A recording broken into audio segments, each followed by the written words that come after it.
Welcome in to the PFF College Football Show. Max Chadwick alongside Dalton. Wasserman here. We have finally made it to Selection Sunday. In about a couple hours, we're going to find out officially who is making the 12-team college football playoff in 2025. And Dalton, there are plenty of debates right now on social media with who deserves to be the final 12 teams in there. First and foremost, does it not feel like we're living in the twilight zone of college football right now? Think about just the list of things that happened that we're going to go over, right? Indiana won the Big Ten. Mm-hmm. Alabama can't run the football. Texas Tech won the Big 12. Duke wins the ACC in the absolute nightmare scenario for the ACC. We could get James Madison in the playoff as a second group of 5 team. BYU's probably going to get left out, and they have to watch Jake Retzloff in the playoff for Tulane. Kennesaw State in their second year of FBS football's winning conference years. I mean, we're just seeing everything turned upside down now. Just think about the era of college football that we're in with NIL, with the transfer portal, and all of these things being possible with the talent being spread out across college football. Just an unbelievable weekend of football that we just saw, and it feels like now, especially the national title race, wide open, completely wide open. How about this stat? Someone actually pointed this out on Twitter. I forgot who, so I wish I could shout them out right now.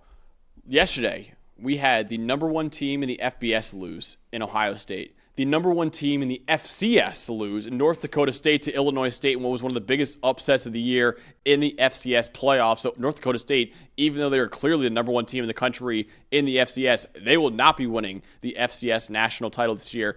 If that's not enough, I know we don't cover basketball here, Dalton.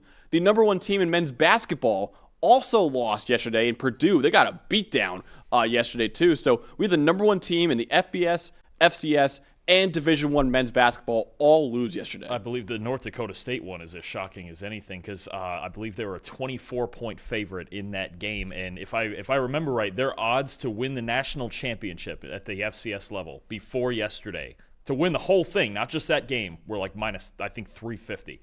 They were the clear best team in the FCS all year, and we saw them go down. It just shows you in college football, anything can happen, and we certainly saw that all weekend. In college sports, honestly, too. Like I said, with that Purdue loss, too. So what we're going to do here on the show, though, is not break down that Purdue game. We're going to break down all 9 of the conference championship games, go over the stats you got to know, the most impressive parts of all 9 of those games. We're going to go over our playoff bracket, what we would do at the end of the show, too, which is, I'm promise you right now, will be a lot different than what the playoff committee actually will do.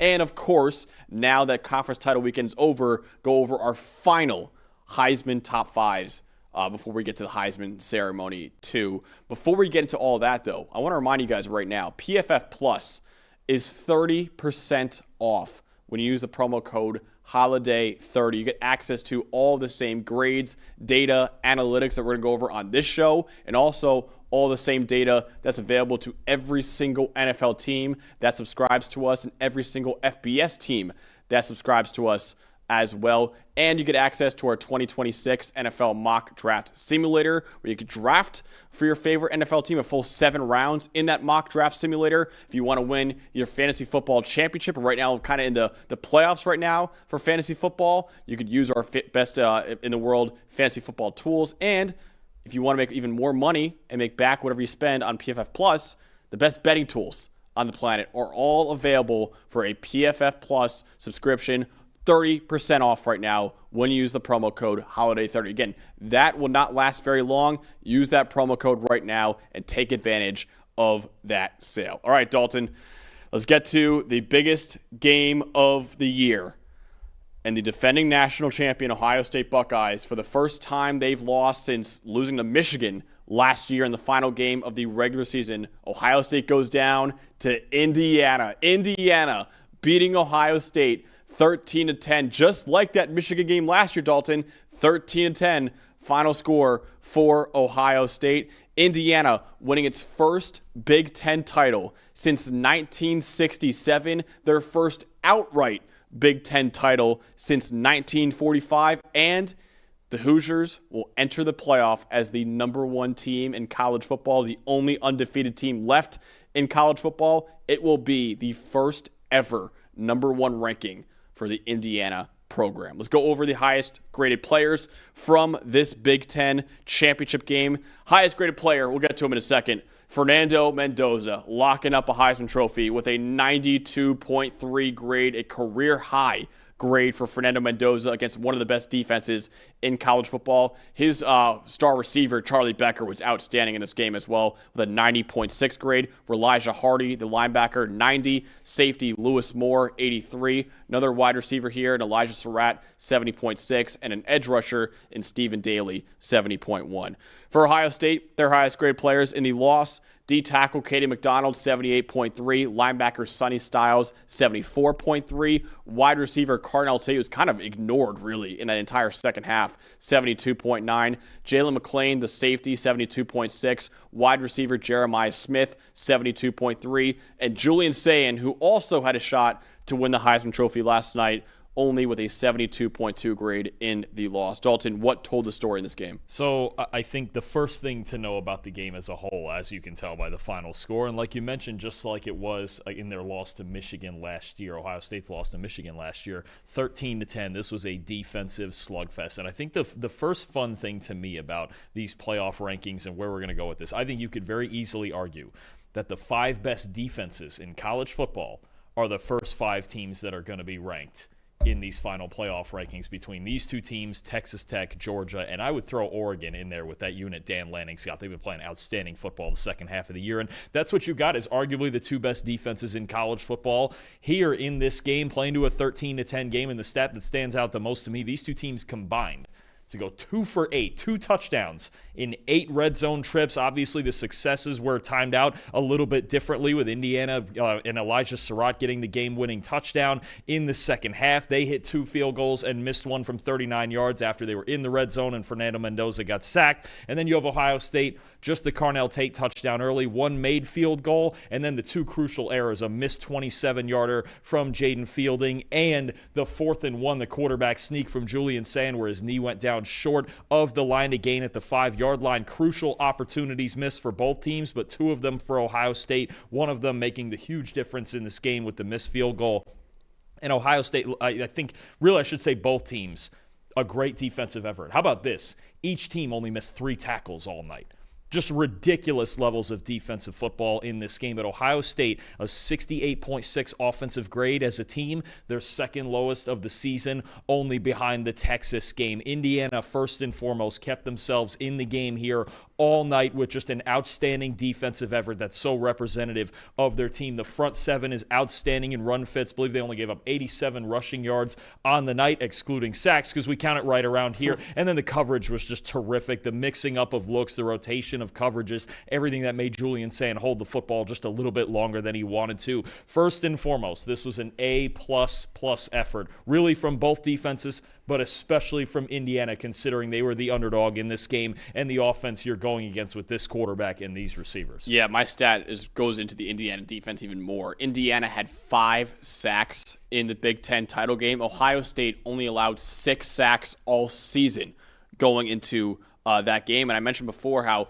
if Indiana wanted to pull off the upset and beat Ohio State, they had to consistently pressure Julian Sayin, and they did exactly that. A 31% pressure rate in the game. Sayin had a 50.1 passing grade when pressured. He was 2 for 6 for 58 yards, and of course taking 5 sacks too. 79.7 passing grade when kept clean. Still not his usual elite self. Usually he has like a 95 passing grade when kept clean, but if he was kept clean in this game by Ohio State, they probably would have won overall. 3 of Indiana's 5 sacks actually came from their linebackers in this one. So a lot of well-timed blitzes, a lot of simulated pressures from Indiana as well. They really confused Julian Sayin, a redshirt freshman quarterback. In this one, like you mentioned, Dalton, Sayin's average time to throw in this game was 3.44 seconds. So he was holding on to that football for a very long time. He took too long reading those defenses that, like you said, rotated in their zone coverage a lot.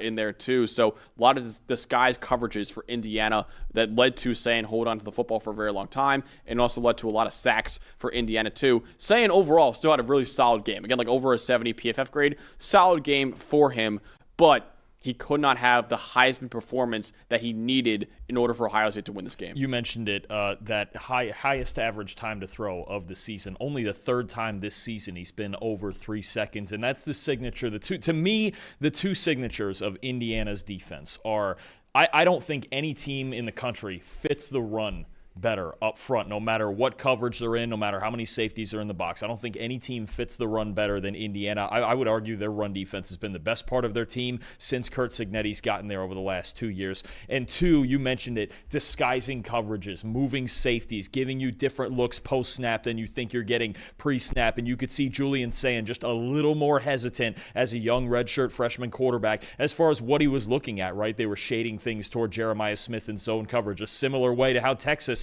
has attacked Ohio State in their 2 matchups with them the last 2 years, and you saw the effect of that on Sayin having to work to the backside. And then honestly, Indiana was just a more physical team, especially on the defensive side in this game. I thought especially in the interior, they really dominated Ohio State's offensive line, and that was the same question we really had going into the playoff last year for Ohio State. Remember, they got dominated inside by Mason Graham and Kenneth Grant. Is this offensive line good enough to win a championship? We're going to find that out in the playoff once again, but Indiana, again, schematically and physically, an A-plus defensive effort that's one of the best in recent memory. It really is. So let's go over from the Indiana defense in this one to the Indiana offense, Dalton. Who do you want to shout out in this game? Well, I didn't know if you wanted to go first with the star of the show there, but I'll shout out a guy who's just been red hot ever since they basically discovered him in the Penn State game, Charlie Becker, the wide receiver. 300-yard games in his past 4, an 89.8 receiving grade in this game, 6 catches, 126 yards, 6 first downs, the go ball at the end of the game that really sealed things for Indiana. I mean, eventually Indiana was going to have to make a couple of plays against man-to-man coverage because they did struggle against it for the most part in this game, but the 2 plays that came up large against man coverage, 1, the Elijah Surratt touchdown, and 2, the play at the end to seal it really and run the clock, most of the clock out with Charlie Becker. I mean, this guy, 3 for 3 on contested targets. He's 8 for his last 8. Whew. Uncontested targets across, I believe it's the last 5 games. I mean, he's just come out of nowhere to become a legitimate third threat. And the second time this year, think about this, that he's had a huge game. The Penn State game, Elijah Surratt didn't play. He had a huge game, made a ton of great plays in that game. This one, Omar Cooper goes down on his first target of the game, basically doesn't play at all in this game. Becker steps up once again. They now have a legitimate third receiver that can threaten you with size, a little bit of speed to get vertical, and the contested catch abilities off the charts. He's 8 for his last 8. He's 9 for 10 for the season, and he made some massive plays in this game. Once again, Charlie Becker is a legitimate threat that they've discovered now in the latter half of the season, and he's only added more to a really dynamic passing game. Yeah, and hopefully Omar Cooper, now that he has a couple weeks off, or a few weeks off really, until they play next game in the quarterfinal round, hopefully that means he comes back from whatever injury he suffered in that game, because if you have those 3 out there, it's a really dangerous trio, and when you have the Heisman Trophy winner at quarterback, it's a very dangerous passing game for Indiana. And that brings me to the next guy right now. Fernando Mendoza is your 2025 Heisman Trophy winner. 92.4 passing grade against Ohio State. 3 big-time throws, no turnover-worthy plays. The interception that he had actually was not his fault because it was dropped by the receiver into the hands of the Buckeyes.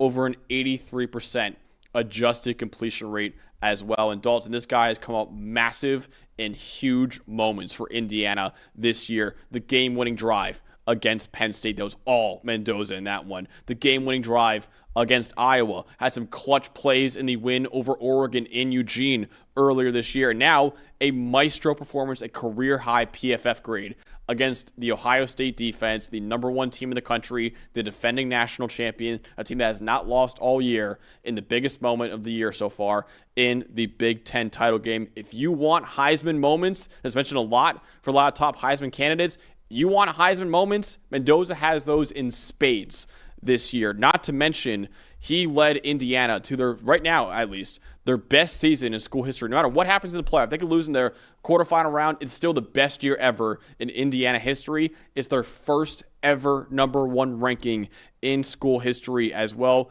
Fernando Mendoza will be the program's first Heisman Trophy winner. They had a runner-up in running back Anthony Thompson back in 1989 when he finished second to Andre Ware, the Houston quarterback.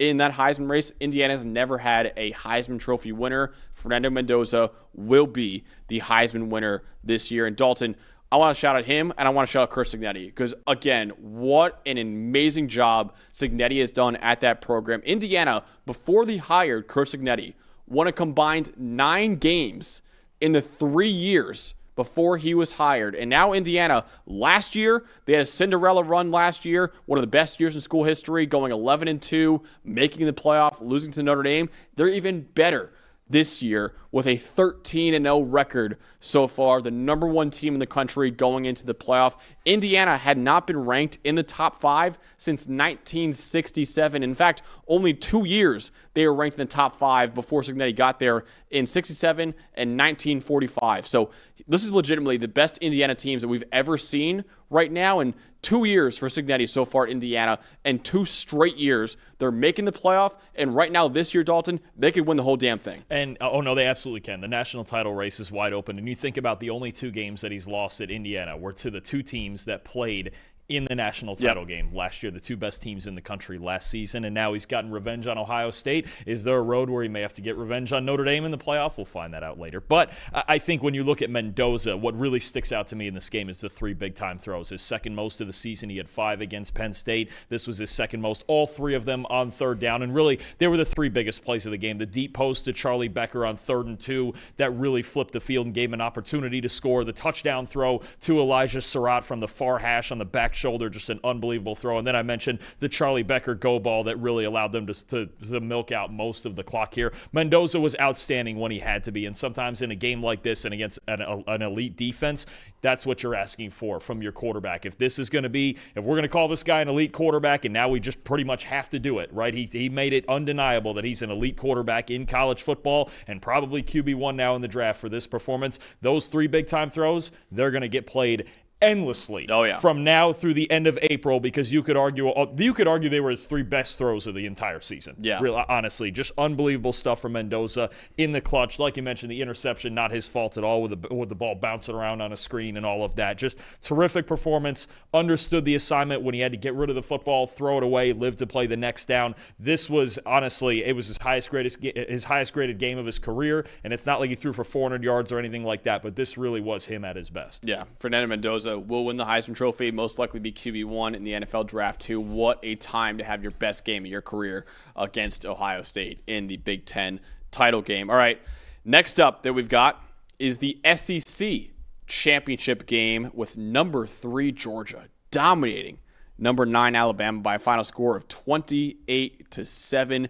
Georgia's second straight SEC title and their 3rd in the last 4 years. Let's go over the highest graded player, starting off with the Bulldogs. Like Indiana, highest graded player is the quarterback, Gunnar Stockton, 80.9. Talk about him in just a second. KJ Bolden, the safety, 77. Wide receiver, Zachariah Branch, 75.6. Safety, Ja'Cory Thomas, 75. Rashawn Dinkins, the corner, 71.2. Another corner here. And Ellis Robinson, the 4th, 71.1. Let's go over to Alabama with their highest grade players in the loss. Corner, Damani Jackson, 77.2. Linebacker, Justin Jefferson, 75. Corner, Zabian Brown, 73.9. Another linebacker, and Deontay Lawson, 73.5. D-tackle, Tim Keenan III, 71.3. And Ty Simpson with only a 44.2 grade in the loss. Dalton, what told the story in this game? A lot of things. For sure, there's plenty to talk about here. I'll talk first about the rushing difference. Now, because we don't include sacks, we're not going to go with the official -3 rushing yards number, but the number I have is really not any better. How about this, Max? 13 carries for 20 yards, even taking out sacks for Alabama. No first downs, no missed tackles forced, no runs longer than 5 yards. Not a single run in this game for Alabama longer than 5 yards. A -0.735 EPA per rush.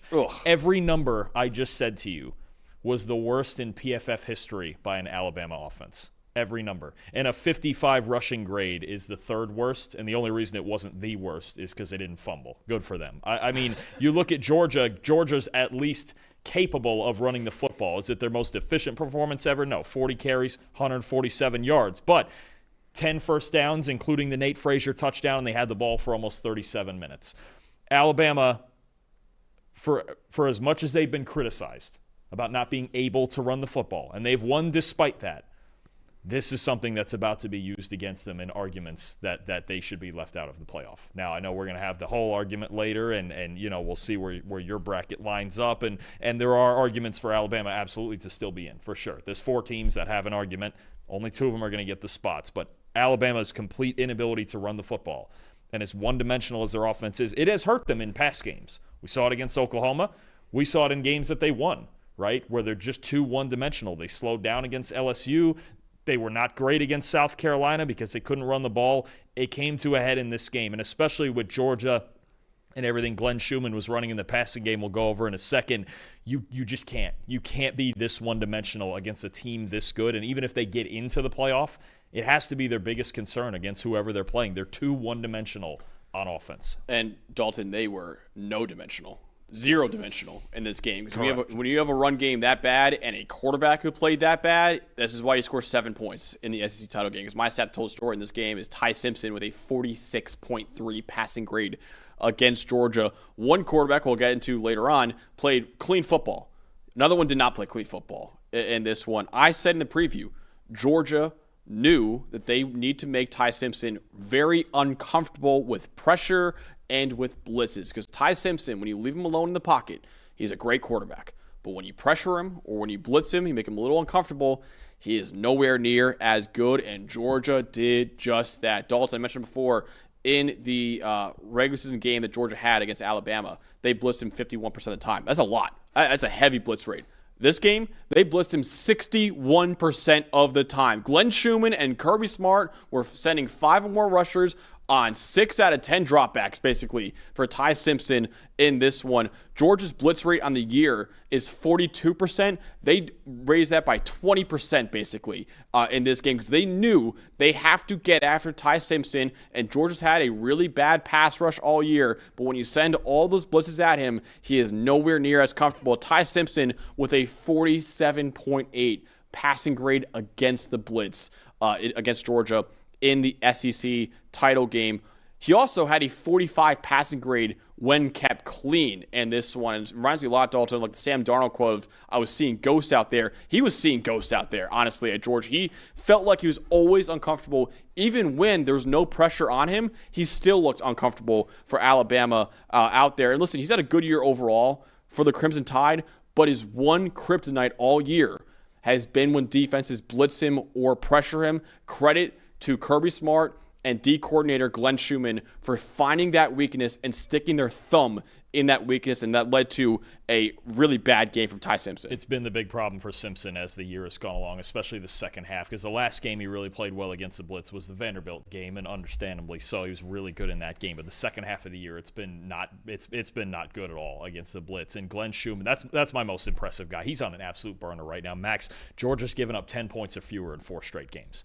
29 points over the last 4 games combined that this team has given up. You mentioned it, 61% blitz rate. How about a stunt on 53% of their plays overall in this game? And you could feel the mixing of coverages too, the oscillating between man and zone, blitzing and not blitzing. Ty Simpson, like you mentioned, even in a clean pocket, 2 turnover-worthy plays. He was extremely uncomfortable. He was rushed, and Georgia had a plan for every one of his hots over the top of those blitzes. They had a plan for all of them. They had somebody in the window that Ty Simpson wanted to go to. The first read was almost never there. He was uncomfortable. It looked a lot like the Oklahoma game, and it just, this is a problem. Because when you get this one-dimensional offensively, this is what defensive coordinators feel like. This is when they feel like they can take their liberties. Okay, fine. And if they want to sit back in zone and just have 5 or 6 in the box, then Georgia's got no issue. First of all, they have no issue defending anybody in the run game. But especially this team, when they just know for a fact, and after a while, Alabama,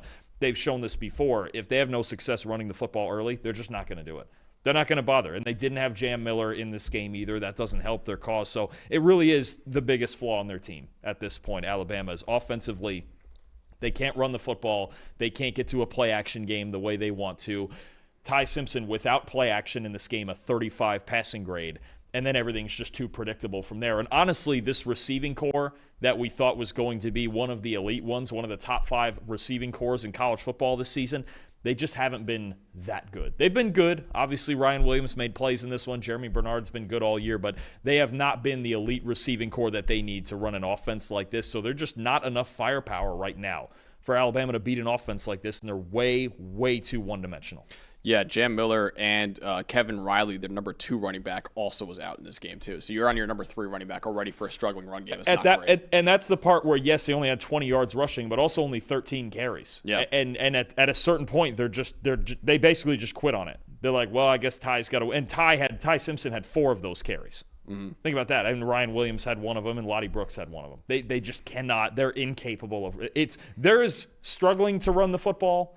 And then there's incapable. The last few weeks, they've really become incapable of running the ball. It's not good. I want to shout out the other quarterback in this game. Because like I said, Ty Simpson did not play well. Gunnar Stockton did play well. It wasn't, an incredible game from Gunnar Stockton, but still really clean football overall for Stockton with an 82.9 passing grade, 96% adjusted completion rate for Gunnar Stockton in this one. He was on target for 96% of his passes because, again, adjusted completion rate is your regular completion rate plus any drops that your receivers have. 3 touchdowns, no interceptions, and yes, his average at the target was only 2.8 yards in this game. So he was not pushing the ball downfield really at all for Georgia. But in so many games this year, and I'll give Stockton credit for this, he knew exactly what kind of game this was. He also ran for 43 yards for Georgia as well. He has done a great job all year of knowing exactly what is needed out of him for Georgia to win ball games. If they need him to be a gunslinger, a flamethrower, he could do that. Remember the Tennessee game, which was a shootout earlier in the year. He was outstanding in that game.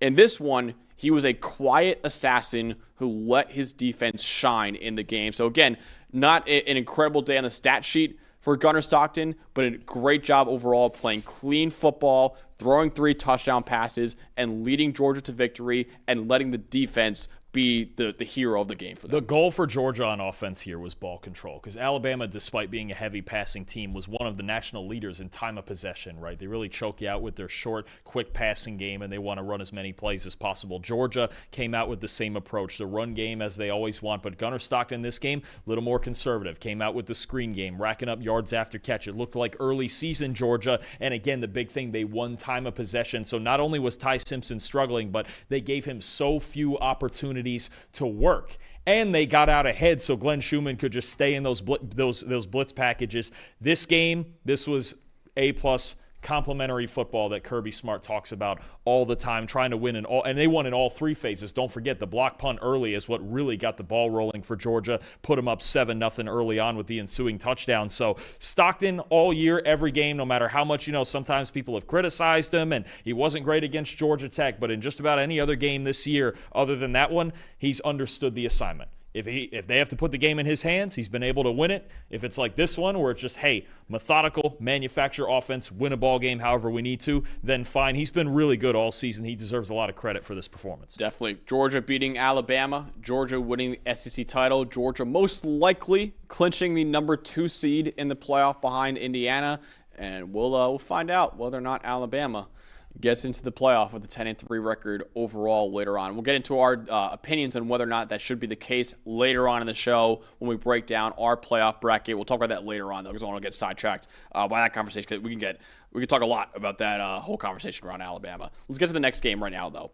Number 4, Texas Tech beating, and I mean beating, number 11 BYU 34-7 in the Big 12 championship game. Texas Tech's first ever Big 12 title since joining the conference in 1996. Let's go over the highest graded players, starting off with the Red Raiders. The highest graded player, of course, Ben Roberts. What a day for the linebacker. 94.8 grade with 2 just outrageous interceptions in this one. Edge rusher David Bailey, 85.9. Offensive tackle Howard Sampson, 80.5. Safety John Curry, 78.5. Linebacker Jacob Rodriguez, the best linebacker in college football, the Butkus Award winner, 75.6. And Baron Morton with a 56.1 grade in the win. Now for BYU in the loss, their highest grade players: Terrion Alexander III, the corner, 74.5; safety Tanner Wall, 73.9; corner Evan Johnson, 72.8; running back LJ Martin, 70.1; offensive guard Kyle Svracek, 68.5; and Bear Bachmeier, 50.6. Dalton, what told the story and what was once again a blowout victory for Texas Tech? So BYU came out first drive, ball control was eight or 9 minutes, and they had a really good drive. They found a way to manufacture offense against this Texas Tech defense, which is just so darn good. And after that, it was just lights out. And I think, to me, coming into this game, if BYU was going to have any chance to score more consistently than on that one drive, they needed to take some chances, especially in the passing game. Let Bear Bachmeier cut it loose, and whatever happens, happens. To me, they waited way too long. Bear Bachmeier, his average depth of target in this game, 2.9 yards. They were just not going to win this football game with this conservative a plan on offense. And they only went into halftime down 13-7. You had a shot, but it just took way too long to start taking chances. 2.12 second average time to throw. What does that tell you? They don't believe they can pass protect against Texas Tech. Now, you probably can't for very long, but there just wasn't a whole lot of rollout. There wasn't, just early in the game, it felt like, once again, like the first game, they were trying to protect Bachmeier, right? 45.5 passing grade. So all three of those numbers, the average depth of target, the average time to throw, and the passing grade, lowest of Bachmeier's season. 2 for 7 for 31 yards on 10-plus yard throws. Only 2 of those 7 passes, 10-plus yards from the line of scrimmage, were attempted within the first 38 minutes of this game. They were not going to line up and physically beat Texas Tech up front with the run game like they've done for most of these games this season. They had to loosen them up, even if balls fell incomplete, right? Just chuck up a go ball, do anything, give Chase Roberts a chance, give Parker Kingston a chance. They just never did that. And it felt like BYU, after the first drive, put together a great first scripted drive. They had no answers. And I think a big part of this was that they were just too afraid. And I get it. It's tough to make Bachmeier hold the football against that defensive line, but they were too afraid to just let him cut it loose until the game was already in hand, and then he cut it loose. And then obviously there was a couple interceptions, but there just never seemed to be a willingness to throw the ball downfield and really threaten this secondary. Maybe you can, maybe you can't do it, but you have to at least try. And I felt like for the first 3 quarters of this game, while it was still in hand, BYU came out with the same exact plan of trying to hide their passing game and hide Bachmeier from this defense as they did in the first game, and that's now why they've lost these 2 games that combined 60-14. Yeah, BYU's offense in the second half I want to talk about more, because BYU went into halftime only down 13-7, and they were outscored 21-0 in the second half. And honestly, Texas Tech's offense wasn't even that great in the second half. It just BYU's collapsed offensively. 4 turnovers for BYU, all in the second half of this game. 86 total yards in the second half, 3 yards per play for the Cougars in the second half, with negative .922 EPA per play and a 52.2 offensive grade. Bear Bachmeier, only a 36.1 passing grade. Didn't help either that BYU had a 32.1 pass blocking grade too. Texas Tech showed in the second half of this game, really all game, why they might have the best defense in college football right now. Just a dominant all-around performance by the Red Raiders in pass rushing, in coverage, in run defense. It has been an incredible defense all year. I might argue right now it's the best defense in the country, and they once again dominated BYU in the trenches of this game. No, absolutely. I mean, this Texas Tech just proved they are far and away the best team in the Big 12. This defense, they can play with anybody. They can play with absolutely. If they played Indiana or Ohio State or Georgia tomorrow, they could absolutely stay in a game with this defense. I think the question moving forward for Texas Tech is just going to be the consistency of their passing game, but otherwise they got 2 great backs in Cameron Dickey and Jacoby Williams that ran the ball well in this game. Their defense is 3-layered. They got monsters up front. They got 2 monster linebackers. They got a really good secondary that's one of the most improved units in the country from last season. And the luxury that they have of just, and you saw it in this game, of they don't have to blitz. They just don't have to blitz with David Bailey and Romello Height in this front 4, and they can sit back in 2 high, and they're going to make you make just intermediate throws all day long, and these linebackers are flying all over the place to cut them off like we saw with Ben Roberts and we've seen with Jacob Rodriguez all year. This defense is a real problem, and they can beat anybody in the country. Let's go over to the Texas Tech offense really quickly because they also were really good in the trenches this game too. No, absolutely. Their offensive line had one of their best performances of the season, actually a 78.4 PFF grade as a unit. Their highest graded game of the season. You look at Jacob Ponton, you look at Howard Sampson on the left side, you look at this entire unit, just outstanding. 88.3 pass blocking grade, just 6 pressures and 1 sack charged to them the entire day. BYU tried to blitz, they tried to disturb Baron Morton, but they just couldn't do it consistently enough. And then a solid 72.7 run blocking grade, especially off that left side. They were really good all game in this one. And they've got a variety of concepts they can go to in the run game. They're an inside zone team, but they can also run some counter. They can run some power. They can get creative up there with both backs, and both backs, Williams and Dickey, were running really well. Terrence Carter's a big help as a run blocker too. So I think in the trenches, they dominated both sides of the ball. We talk about their defensive line so much, but Texas Tech's offensive line was really good in this game, and they continue to get better. Their 2 best pass blocking grades this season as a unit are in their last 2 games. So they're getting better as the season's going on. In the trenches on both sides, this team can play with anybody. They are a threat to win a national title. Absolutely. Yeah, they've been so good in the trenches all year. Defensive line, of course, which has been the best defensive line all year, but also the offensive line has played great all year too.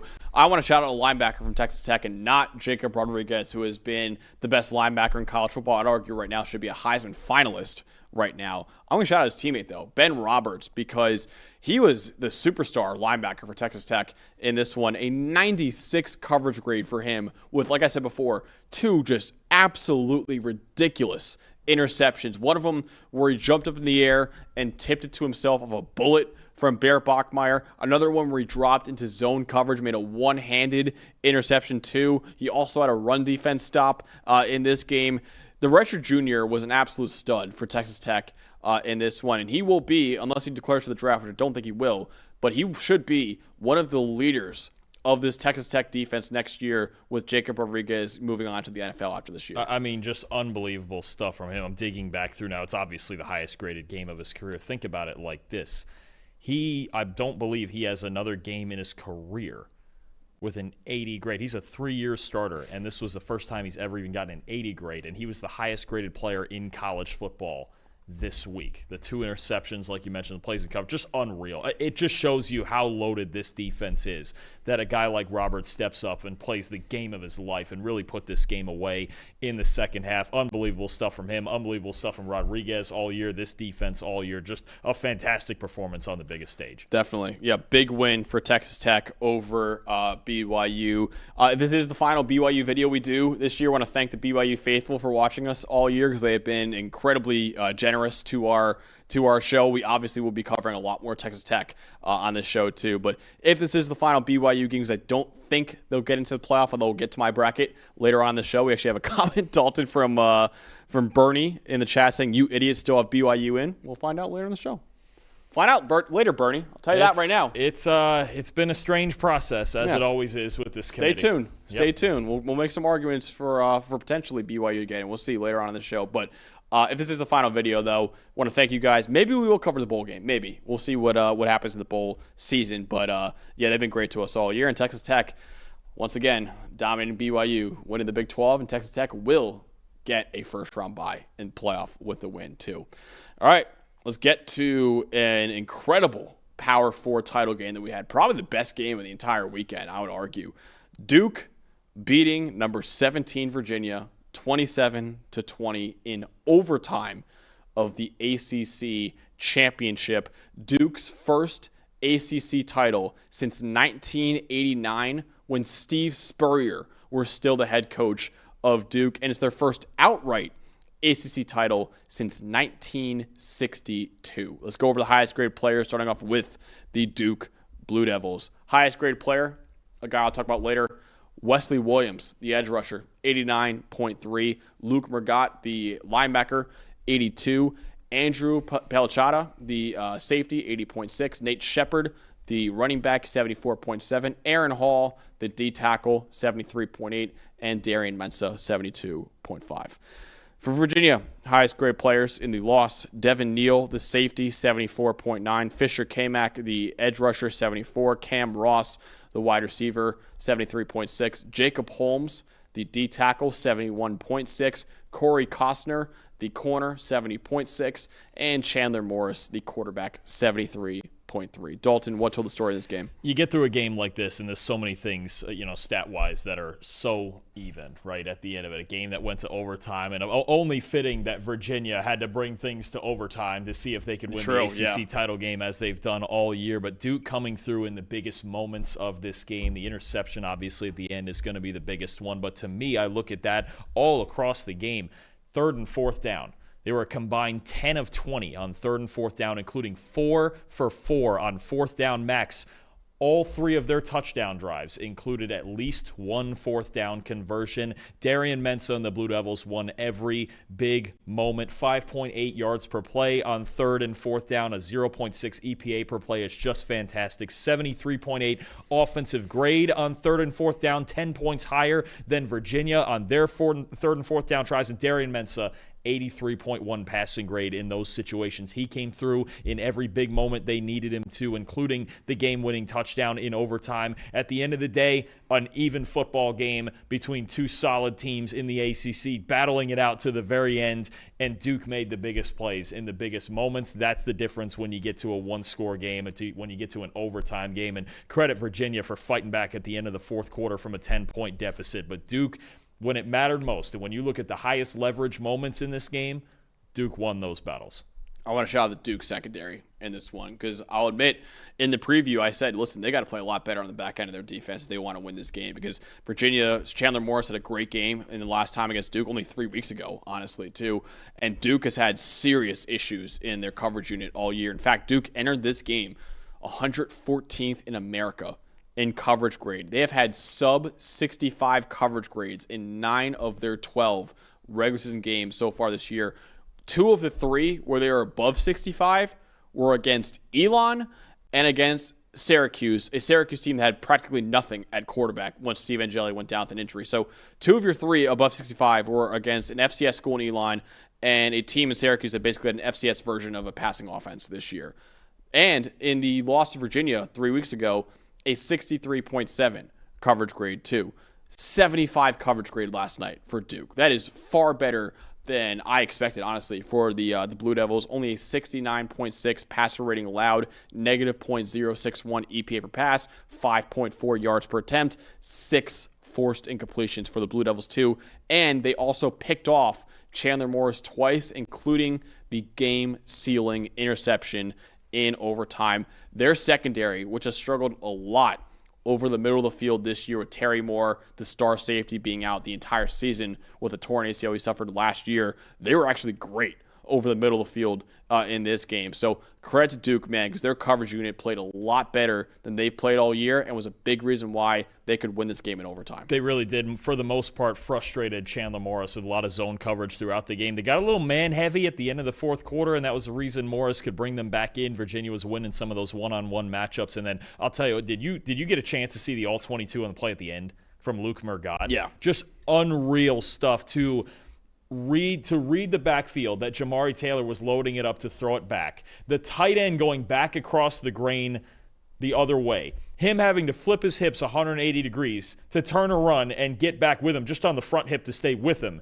And then to pick it off all at once, that was one of the best plays you're going to see all season from any defensive player. And it's just emblematic of how much better Duke played in this game in coverage as a team than they had really the entire season, because their defense was the biggest problem the entire year, and they couldn't overcome, games when they had turnovers, right? And they won the turnover battle finally in this game, 2-1 in this one. That was the second one. That's the difference for Duke. But you're right. The coverage unit, which had struggled all season, came up huge in this game, especially once again in the biggest moments. And the biggest moment of their season, the linebacker Luke Mergott. Man, what a play. That's one of the best plays I've seen individually all season. Yeah, fantastic coverage unit by the secondary, the DBs, and also the linebackers too in this one. Dalton, who you want to shout out, though, from this game for Duke? To me, the more I watched it, it had to be Darian Mensah. I mean, if you take out – he had a 78.9 passing grade. If you take out the interception in the first quarter that led to Virginia's first touchdown, he had a 90.6 passing grade. He was unreal. When he's gotten hot this year and he's played clean football, he really has been one of the best quarterbacks in the country. There's just times where the ball security has gotten away from him and really away from this whole team. But 19 of 25, 195 yards, 2 touchdowns, both to the tight end Jeremiah Hazley, who had his first multi-touchdown game of his career, 3 big-time throws, 5 for 7 on 10-plus yard throws. And that's the thing, understanding when he needs to take those shots. There are times where he's got that same Jordan Love kind of tendency where it's like, you don't have to force it, and there's times when he does. And in the first game, he was really frustrated with having to work underneath with Virginia playing all of those zone coverages. He waited for his opportunities in this game. He waited for big 3rd and 4th down moments. Darian Mensah, outstanding stuff, an efficient performance, and I think a performance that Manny Diaz would prefer instead of some of the gunslinging ones that he's had earlier this season. Mensah, outside of one throw, was outstanding. Yeah, I want to shout out Wesley Williams, who we have our guy Drake Holiday in the chat saying, whenever I watch Duke this year, this guy's always popped off on the screen. He definitely popped off on the screen last night, the edge rusher for the Blue Devils, an 83.1 pass rush grade. He had a sack. He had 2 hits. He had 7 pressures on 33 pass rushing snaps with a 28% pass rush win rate and a 21% pressure rate. He also had a batted pass, too, and he had 2 run defense stops and a very solid 71 run defense grade, too. The redshirt junior was really good as a run defender and pass rusher, and really helped out this secondary by putting Chandler Morris under consistent pressure in this game, too. So overall, a great defensive performance by the Blue Devils. I'm sure Manny Diaz is very happy with his defense after this game. Oh, he has to be. This is what he's been waiting for all season. And you look at Williams, only 3 guys in the ACC with more pressures. Clev Lubin from Louisville, who's been outstanding. Ruben Bain, who we all know very well. And Mitchell Melton from Virginia. I think, the pass rush and getting Morris under a little bit of pressure. And we've seen him make some plays under pressure and make some bad plays under pressure throughout the season. He's a gunslinger himself. But, real quick, too, just want to credit for Virginia. I know it's a hard ending, and obviously it's been a long road to get here, but what a season. What a season Tony Elliott put together here with the Cavaliers, and I know they're not going to go to the playoff. They come up just short, but just an unbelievable wild ride we've seen from this team all season. And for the Virginia Cavaliers, just like we've seen so many other Cinderella stories the last 2 years, for this team to be even in the ACC race and in the playoff race, just what a great job he's done, really. I mean, with this team, with Chandler Morris coming in from North Texas and just the team they put together throughout the season, it is not a year to hang your head over. They've got a lot to build upon going forward here at Virginia. Virginia tying, as of right now, the most wins in program history with a 10-3 record so far. They only did that in 1989 was the only other time they won 10 games in a year, too. So Tony Elliott, yeah, great job by him. He kind of entered this year a little bit on the hot seat at Virginia, and that is completely cooled off right now with a 10-3 record on the year. Yes, they come up just short in the ACC title game, but honestly, nobody predicted Virginia to even be in the ACC running this year either. So outstanding year by Virginia overall. They're still going to be playing a bowl game, a really good bowl game after this game too. But yeah, still a really good year for Virginia. And again, 10-3 record, tied for the most wins right now in program history. If they win their bowl game, it will be the most wins in program history. So yeah, great job by Virginia. Duke, even though they won and they're 8-5 right now, I don't think they're going to get in the playoff at 8-5, which means the ACC, if Miami does not get into the playoff as an at-large team, the ACC could get left out entirely with 2 Group of 5 teams making it to. I don't think an 8-5 Duke will jump James Madison in the rankings in order to get into the playoff. But we'll see. We'll see what happens in the bracket later on today. Let's get actually into some of the Group of 5 games right now, Dalton. First one, the American title game on Friday night. We had number 20 Tulane beating number 24 North Texas 34-21. Tulane's second American title in the last 4 years. Let's go over the highest graded player, starting off with the Tulane Green Wave. Highest graded player, tight end Anthony Miller, 74.7. Jamari McClure, the running back, 71. Reese Baker, the offensive tackle, 70.2. Offensive tackle Derek Graham, 69.1. Jack Chenshu, the safety, 68.4. And Jake Retzlaff with a 72 grade in the win. Now let's go over to North Texas with their highest grade players in the loss. Highest grade player was wide receiver Miles Coleman, 91.8. D tackle Sadiq Clements, 76.9. Offensive tackle Jimto Abadegwu, 76.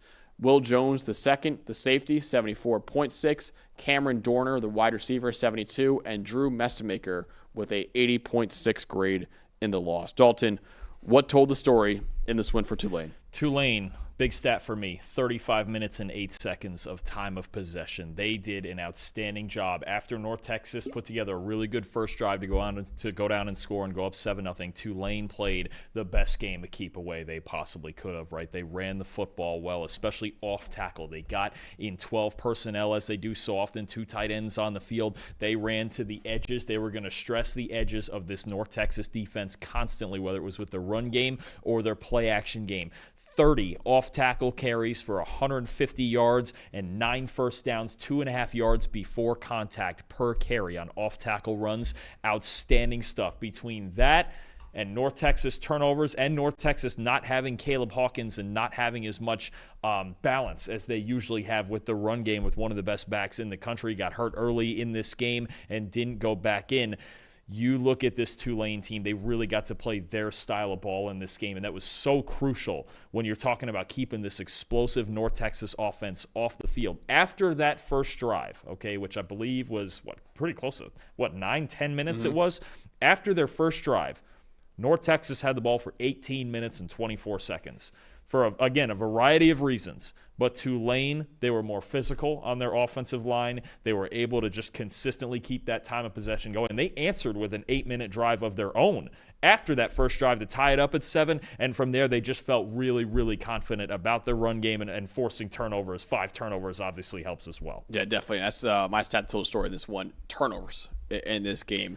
North Texas had more yards than Tulane, but the Green Wave still won by 13 points because the Mean Green turned it over 5 times, while Tulane did not have a single turnover. Now, I will admit, 2 of those turnovers were a little controversial for North Texas. One of them was a muff punt that should have been called for kick-catch interference. Tulane recovered the ball on the 13-yard line and scored a touchdown on that drive, too. Another one was an interception that was returned by Chris Rogers for a touchdown, but if you look at the replay, Drew Mestemaker did appear to force a fumble right on that goal line, which would have been a touchback for North Texas too. So the refs gave him a touchdown. The game 7 points. They upheld the call. It was a very, very close play, but that's 14 points swing on those 2 plays. But regardless, still 5 turnovers overall for North Texas. That's not going to get it done against Tulane. So you just can't lose a turnover battle by, even if you took away those 2 plays, it's still a 3-0 turnover battle for Tulane. You just can't have that if you're North Texas. So yeah, there were a couple controversial calls in that game that went in Tulane's favor, but you still can't lose a turnover battle that badly and expect to win a American title game. And credit Tulane's defense too, right? Their secondary's been good all year, and Miles Coleman stepped up with a big game. But Wyatt Young, the receiver I talked about coming into this game, the highest receiving grade in the country, 1 catch for 6 yards, 7 targets for 1 catch and 6 yards. So they did a really good job defending the middle of the field. I thought they made Drew Mestemaker make tough throws all day. They held down the run game with Caleb Hawkins not there. So I think Tulane's defense was outstanding all day, forcing those turnovers as well. And I just think this is the balanced effort they've had. John Summerall's had from his team all season. They win in different ways, right? Sometimes it has to be high flying. Sometimes they run the football. Sometimes it's shutting you down on defense, especially in the secondary. So credit to them. They're going to the playoff, and it's well-deserved. I really think so. They've been outstanding all season. Who do you want to shout out in this win for Tulane? I'm going to give it to the quarterback, Jake Retzloff. And I think in the same way that you talked earlier about Gunnar Stockton for Georgia, just whichever game that he's, that however they've needed to win this season, he's been able to just kind of mold his game into that game plan. So this isn't the flashiest stat game. I think it is very similar to the way Stockton played for Georgia against Alabama this week.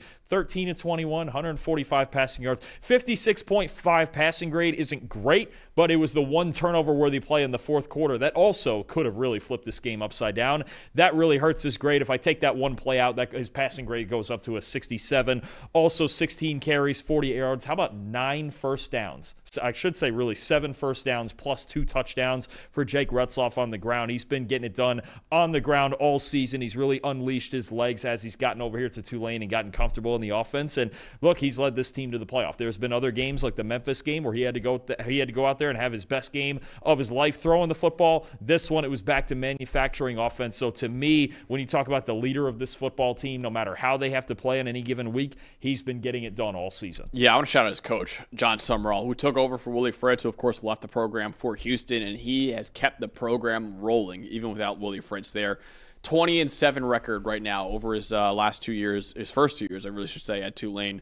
Only the 5th time ever that the Green Wave have won 11 games in a year. They will be in the playoff, their first playoff in school history. They held a very explosive North Texas offense to only 21 points with 5 turnovers, too. You brought in your guy right there, Dalton, Jake Retzloff. You brought him in like June, and he turned out to be a great quarterback for you. So it was a weird situation for Tulane bringing in Retzloff in June with about 6 weeks left until week 1 of college football. Had to learn a brand new playbook, and he did it very quickly too. So credit to him and credit to John Summerall for having the wits to bring in a guy like Jake Retzloff, who honestly led them to the playoff this year. Yes, John Summerall is off to Florida after this year is over, but we have at least one more game of John Summerall at Tulane. So great job by him all year. He led the Green Wave to the playoff, and for how good of a job he's done over the last 2 years at Tulane. Honestly, he was outstanding at Troy before this too. Because of how good he has been in his career, he is getting a major opportunity next year by taking over that Florida job. I mean, what a job he's done leading this team. And through, again, such a tough conference, right? They had to win some tough games this year. The Memphis game, they beat 2 Power 4 teams in Duke and Northwestern, the first 2 games of the season. This North Texas team is really good, and they held them to 21 points. I mean, just great stuff. And the interesting part is one of their 2 losses was to Ole Miss out there on the road. And if right now we're looking at Tulane getting the 11 and Ole Miss staying where they are at the 6, they're going to get a shot at a rematch here to see if they can't play a little bit better. That game, I believe it was 45-10. They lost that game. So Summerall's going to get a rematch. And you know what? Regardless of, what you think about the 2 teams and their talent levels, it's hard to beat a team twice. And if they have to play Ole Miss, this time they do it without Lane Kiffin. So I think you got an interesting storyline here with Tulane for sure, but certainly just a fantastic season. And again, they won an outstanding conference in this American Conference. Oh, yeah. It was a battle all year. We covered so many games in this conference, and Tulane absolutely earned it, man. They earned it the entire way, and they came through in the clutch. That's another team that came through in the clutch all season. All right, just to show how good of an American Conference it was this year, you had 4 coaches from the conference take Power 4 jobs after this year is over too. 2 coaches in this game, obviously, and John Summerall taking the Florida job, and Eric Morris taking the Oklahoma State job. You had Ryan Silverfield at Memphis taking the Arkansas job, and of course Alex Golesh, the head coach at USF, taking the Auburn job too. Just shows how good of a conference it was. Credit to North Texas for a great year all year. We'll see what happens with them in the portal and everything too. But yeah, what a year for North Texas and what a year for Tulane so far. And yes, this was the final game for Eric Morris at North Texas. He will be moving on to Oklahoma State right now. But like I said before, John Summerall will be coaching in the playoff for the Green Wave. And you're getting some quality coaches. We'll see where Tulane's coaching search goes, but you're getting quality coaches coming into these programs too. Neil Brown taking the North Texas job. You're getting Charles Huff coming up from Southern Miss to take the Memphis job, and Ohio State offensive coordinator Brian Hartline going to USF. This conference, it's not going to get any easier, man, to win this conference, because I think these teams are all still going to be really good under these new coaching staffs. Yeah, we'll see what happens with Tulane. I know they're looking at Blake Baker, the defensive coordinator at LSU. He is staying at LSU, though, with a brand new contract that makes him one of the highest paid assistant coaches that we have in the sport right now. But we'll see what happens with them. But that is a very coveted job, because you see right there, Willie Fritz is great there, left for Houston. John Summerall, in 2 years, left for Florida. So if you're a coach at the Group of 5 level, that's one of the top jobs I think available right now, is that Tulane job, for the simple fact of, hey, they said the last 2 coaches to bigger jobs in the Power 4. And now Tulane is going to the playoff too. Willie Fritz had them as the best Group of 5 team, I believe back in 2022, I believe is when they were the Group of 5 representative in the New Year's Six bowl games. And then John Summerall this year has them as the best Group of 5 team going to the college football playoff too. So yeah, that should be a very coveted job at the Group of 5 level. See who they hire. But again, John Summerall, still the head coach of the program, and still has at least one playoff game for Tulane. We'll see if they can pull off a huge upset in the first round of the playoff. Another school, Dalton, that has to replace his coach after the year, but still has him for the playoff, is James Madison, who's most likely now, because Duke won the ACC title, the Dukes are most likely going to the college football playoff with a 31-14 win over Troy in the Sun Belt Championship game. James Madison's first conference title since joining the FBS in 2022. Let's go over the highest grade players. Starting off with James Madison Dukes. Sahir West, what a game for him. I'll talk about him in just a second. 92.6 grade for the edge rusher. Xavier Holmes, another edge rusher, 81.9. Safety Tyler Brown, 79.3. Running back Wayne Knight, also 79.3. Trent Hendrick, the linebacker, 77.5. And the quarterback Alonzo Barnett III, 76.6. For Troy, their highest grade players in the loss. Jamal Williams, the edge rusher, 73.8. D-tackle Cam Curry, 73.2. Jaquez White, the corner, 72.3. Julian Peterson, the D-tackle, 71.1. David Daniel Sisifan, the safety, 69.7. And Goose Crowder, 78.1, was the highest graded player for the Trojans. Dalton, what's the story in the Sun Belt title game? James Madison, their defensive line dominated this game from start to finish. I mean, the number one stat I have among many is a 61.7% pass rush win rate. And for as great as this JMU defense has been all year, that is their best pass rush win rate this year against an FCS opponent. 81.4 pass rush grade as a team, their second best this season. 42.5% pressure rate, third best this year. 8 sacks for this defensive line. Just for the D-line, 81.1 pass rush grade, 76.9 rushing grade. And you're going to mention the rushing difference here in a second. But this defensive line, they control the whole game in the trenches. And despite some offensive struggles, especially the struggles of Barnett to throw the football, Troy was just so inconsistent on offense. Good second quarter, both their touchdowns in the second quarter, but otherwise they were just shut down in the trenches. I mentioned James Madison's secondary being a story coming into this game, but coming out of it, it was the dominance of guys like West and Holmes on their defensive line that they just absolutely killed Troy's offensive line all day. So Goose Crowder, before he got hurt, he had to play perfect football to find a way to score, but eventually the trenches were the biggest difference in this game. JMU's D-line, best unit on the field. I'll shout out my most impressive right now then, Sahir West, because he was unreal against Troy. And as I mentioned before, he had a 90-plus PFF grade. Redshirt freshman, too, so a name to know right now. 92.6 grade, over 10 points higher than anything else he's done in his career. This guy had 4 sacks and 7 pressures on 38 pass rushing snaps in this game with a 26% pass rush win rate and a 90 pass rushing grade. He also had an 83.5 run defense grade with 4 run defense stops and 3 tackles for loss or no gain on only 13 run defense snaps. We're talking about a guy that had 4 run defense stops, 3 tackles for loss, 4 sacks, 7 pressures. Incredible game from Sahir West, only a redshirt freshman in one of the biggest games, maybe the biggest game of the year for James Madison. Now an 83.1 PFF grade on the year. Listen, and I know Bob Chesney's leaving to go to UCLA. They need help on that defensive line.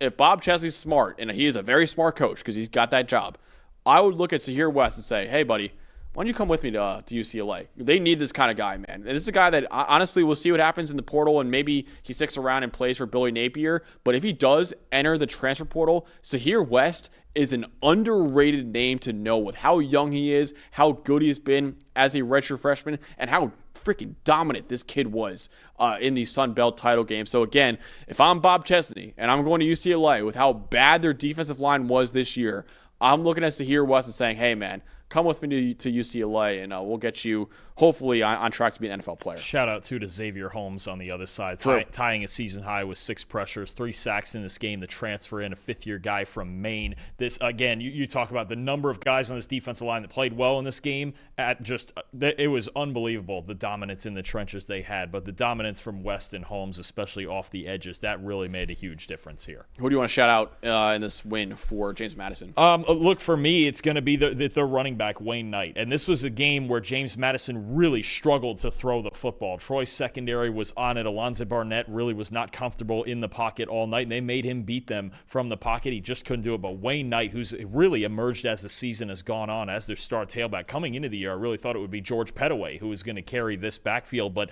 Knight in this game, 82.9 rushing grade, 21 carries, 212 yards, 163 of those yards after contact. They needed their workhorse back to have his best game of the season with the way they were struggling in the passing game.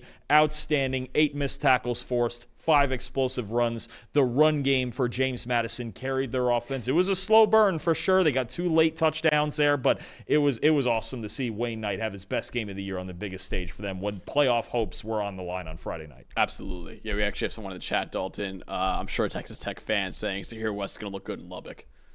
That's the guy. I'm sure. Don't they all? Man. Who is it? Cody Campbell is the billionaire. Yeah. I'm sure he's probably watching the Sunbelt games. Like, all right, man, I might make a pretty sweet NIL offer to. Yeah, he's just sitting there, just running checks out there. Let me just write down names on these checks. They brought in a 5-star edge rusher, a 5-star offensive tackle. This is a Texas Tech team building through the trenches. I'm sure Cody Campbell is probably looking at Zahir West in that win too. Andrew Harbaugh asking Dalton, what passing grade did the students get on the snowball tosses in this game?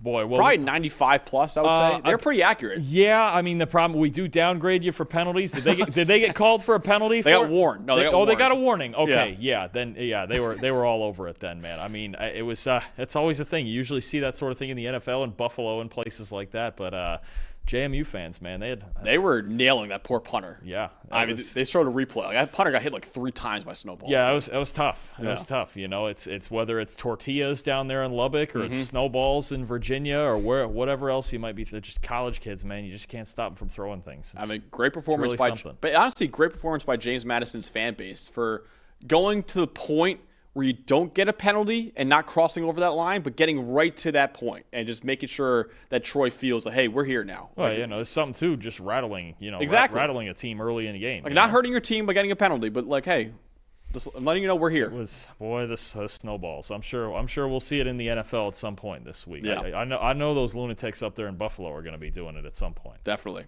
Big win for James Madison. And like I said before, because Duke won the ACC for the first time ever, we're most likely going to get 2 group of 5 teams in the playoff with 12-1 James Madison and 11-2 Tulane. I believe both of them will get in, considering they both were ranked going into the weekend. Duke was not ranked going into the weekend. I believe they will put in 12-1 James Madison over 8-5 Duke, but I can't speak for the committee. We'll get that answer later on in the show, only about an hour away now from the committee's final bracket reveal. Before we get to that, though, let's break down these other 3 group of 5 championship games. Even though they don't have no effect in the playoff, they still deserve their own breakdowns. Go over to the Mountain West title game right now. For the 3rd straight year, Boise State beats UNLV in the Mountain West championship game. Again, Boise State's 3rd straight Mountain West title, and it's their 7th overall. Highest graded players for the Boise State Broncos in this game. Highest graded player was actually tied for the top. Maddox Madsen, the quarterback, 76.8. And Cage Casey, the star left tackle, 76.8. Cameron Bates, the wide receiver, 76.4. Center Zach Holmes, 70.5. Braxton Felly, the D tackle, 68.6. And Michael Madry with a 68.4 grade, also at D tackle. Now for UNLV in the loss, JoJo Earl, who has been a great player for them, honestly, all year, 82.3. Blessing Alualu Tui Lamotu, the linebacker, 73.5. Marcel McDuffie, the linebacker, 71.9. Kevon Lee, 70.6. Actually, the former Penn State running back right there. Jaheim Joseph, 70 grade at safety. And Anthony Calandria with a 60.1 grade at quarterback in the loss. Dalton, what told the story in the win for Boise State? To me, Calandria, kind of the group of 5 version here of what happened to Ty Simpson a little bit. He was rattled under pressure for sure. Boise State blitzed him nearly 55% of the time under pressure. 40.3 passing grade, 3 for 15, 49 yards, 1 big-time throw in the second half. That was really nice on a deep over route, but you could just feel all game, and then it got to a point kind of like Simpson against Georgia where Boise State at times when they stopped blitzing, Calandria still felt rushed back there. He still felt like he needed to bail on clean pockets and escape the pressure, and under pressure trying to do a little bit too much. How about a 3.91 average time to throw and a 16-yard average depth of target? The inability to manage the early blitzes and then pressure throughout the game for Calandria really made a difference here. There was a big scramble on the second play of the game, but otherwise, other than that and the 1 big-time throw, he really just could not get anything done. Boise State's a really good team in coverage, even without their best corner, Amarion McCoy, who was out for this game due to injury. They were really good in the secondary, but the big thing was they applied constant heat on Anthony Calandria, and he did not respond well to it. Yeah, Yeah, I'm looking at the other quarterback in this game and how good Maddox Madsen was, honestly, in the first half of this game. He was phenomenal in the first half of this game. 88.4 PFF grade in the first half with an 80.9 passing grade, 11 for 17 for 186 yards, 3 touchdowns, no picks, 94% adjusted completion rate for Maddox Madsen in the first half of this game. He also ran for 17 yards and a touchdown, so 4 total touchdowns from Maddox Madsen in the first half. And yeah, he and Boise State did cool off in the second half, and that led to a little bit of a comeback from UNLV, and Boise State only scored 10 points in the second half of the game. But the damage was already done by Maddox Madsen, the Boise State offense, in the first half by scoring 28 points in that first half, and Madsen was absolutely phenomenal in the first half of this game. When he's playing with confidence, and he's my most impressive guy, when he's playing with confidence, he's really good. This team, actually, I should say, because he's more of a complementary piece, but this team can be really good when they're two-dimensional, right? You've got Sire Gaines, you've got Dylan Riley on the ground, right? But are they going to get enough in the passing game from Madsen? In this game, especially early, really like that he came out firing, like you mentioned, whether it was play action or not. We know he's good in their play action concepts because it complements the offense so well. But tell you what, how about you could argue, and I know they played USF and Notre Dame out of conference, but every year it's become that Boise State, their biggest game of the year in conference, is against UNLV, possibly twice. 2 games against UNLV this year.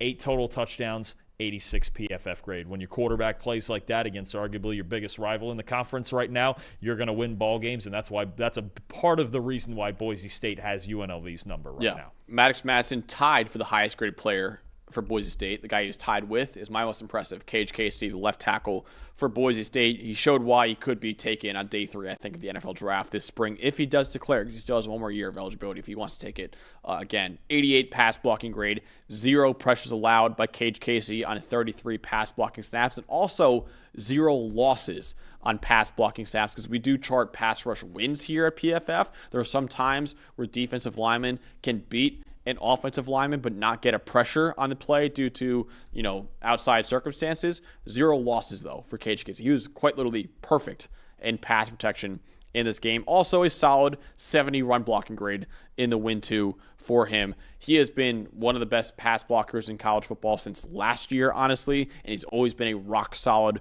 run blocker, too. He has been the starting left tackle for Boise State in each of the last 3 years, and in each of those 3 years, Boise State won the Mountain West title over UNLV. Again, still has 1 more year of eligibility if he wants it, but right now, if he does declare for the NFL draft, I would say he's probably going to be a day 3 pick in the draft. Yeah, really, you could argue easily he's been the most consistent offensive player this season, and he's been really good for 3 years. You mentioned a solid run blocker, all 3, gotten better as a pass protector as time has gone on, and an 88 pass blocking grade in this game, his 3rd best of the season. So, look, Boise State, they're built in the trenches. We know that. They're built to run the football. They're built in the trenches. You want to do that, you need offensive tackles like Cage Casey, and you mentioned it. If he does come out, likely a day 3 pick, a solid football player. Definitely. All right, next up. The Conference USA Championship, Kennesaw State beating Jacksonville State, was actually a thrilling game that we had on Friday, 19-15. Low-scoring game, but it got really exciting at the end of that game, too. Let's go over the highest-graded players, starting off with the Kennesaw State Owls. Highest grade player for them was their cornerback, Jericho Washington Jr., 82.8. Jaden Grimes, the D tackle, 74.2.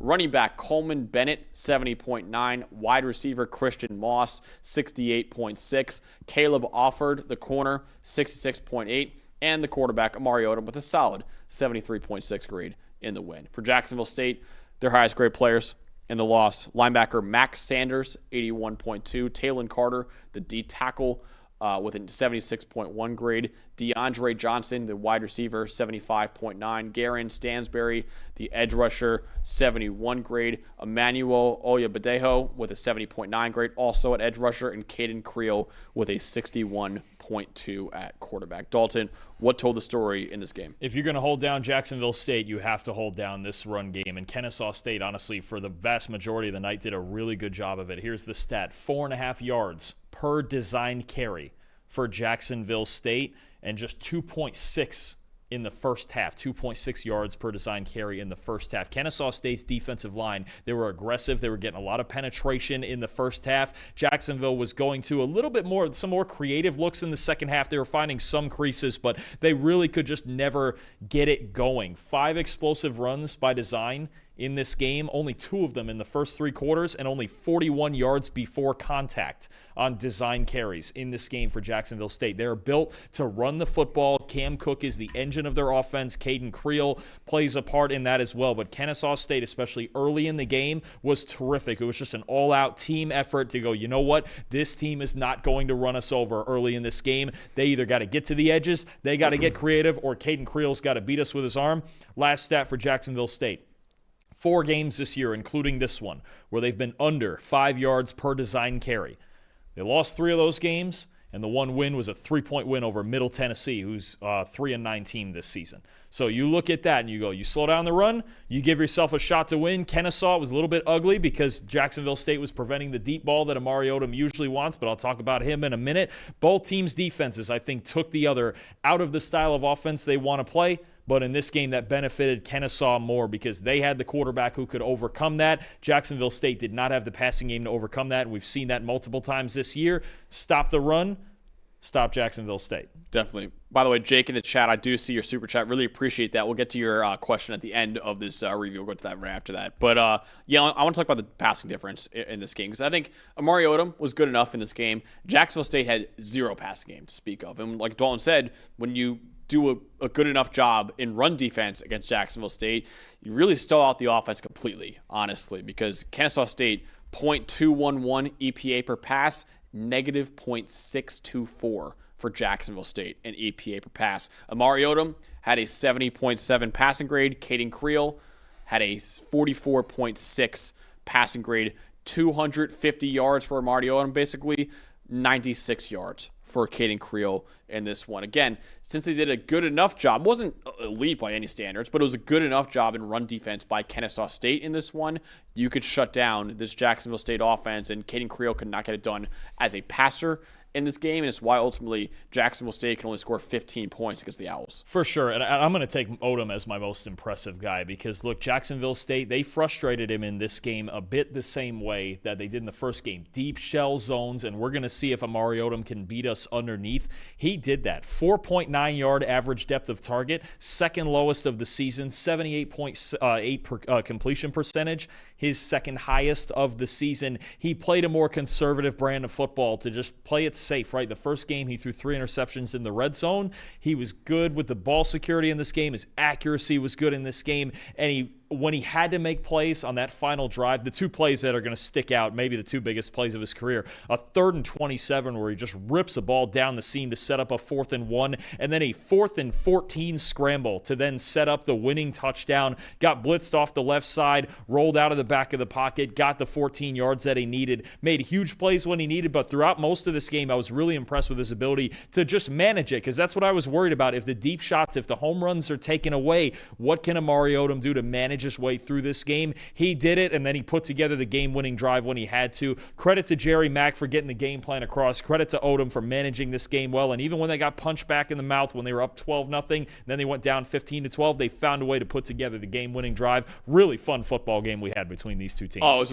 was actually the most fun 19-15 game I think you'll ever see in football. It was actually a really fun game on Friday night. I want to shout out the head coach, man, Jerry Mack. What a job he has done at Kennesaw State this year in his first season as head coach. Kennesaw State, it was their first year in the FBS just last year. They were 2-10. It was not a good transition for Kennesaw State in their first year moving up from the FCS level. This year, go from 2-10. They hired Jerry Mack from the Jaguars, who was the running backs coach there. They're 10-3 this year with their first ever Conference USA title. They're legitimately like a top 50 team in college football right now, and only their second year in the FBS. He has done one of the best coaching jobs in college football, turning around this program. It wasn't even just last year either for Kennesaw State. They had 3 straight losing years at Kennesaw State before Jerry Mack was hired. And again, 10-3 this year with a Conference USA championship. He won't get talked about for Coach of the Year as much as other guys, like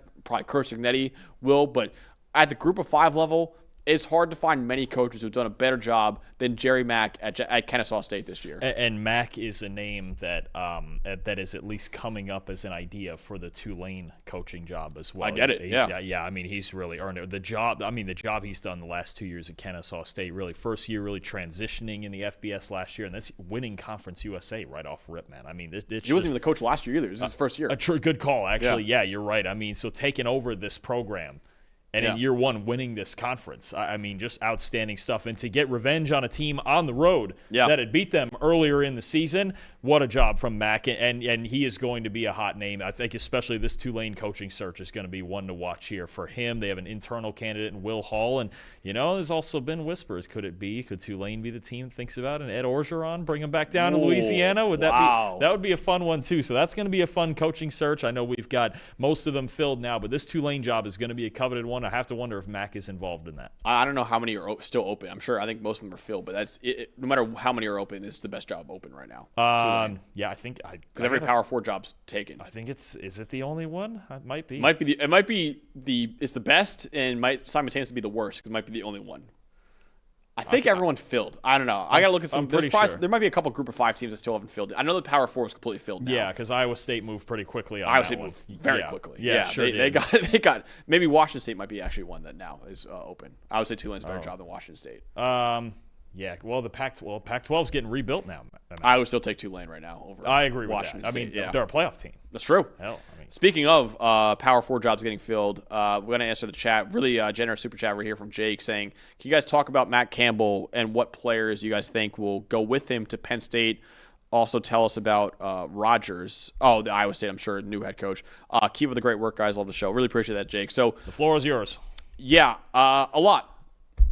Because Penn State has 2 players signed to the recruiting class right now, and they have a lot of players that are probably going to go to the NFL. This is always going to be the year for Penn State. That's why so many people hyped them up this year, is because they had everyone coming back. Well, now they're all going to be leaving. A lot of the players are going to be leaving for the NFL draft after this year. And also some players, and I know Terry Smith is sticking around, though. So I think some players maybe will stick around because Terry Smith is sticking around, is now the highest paid non-coordinator in college football.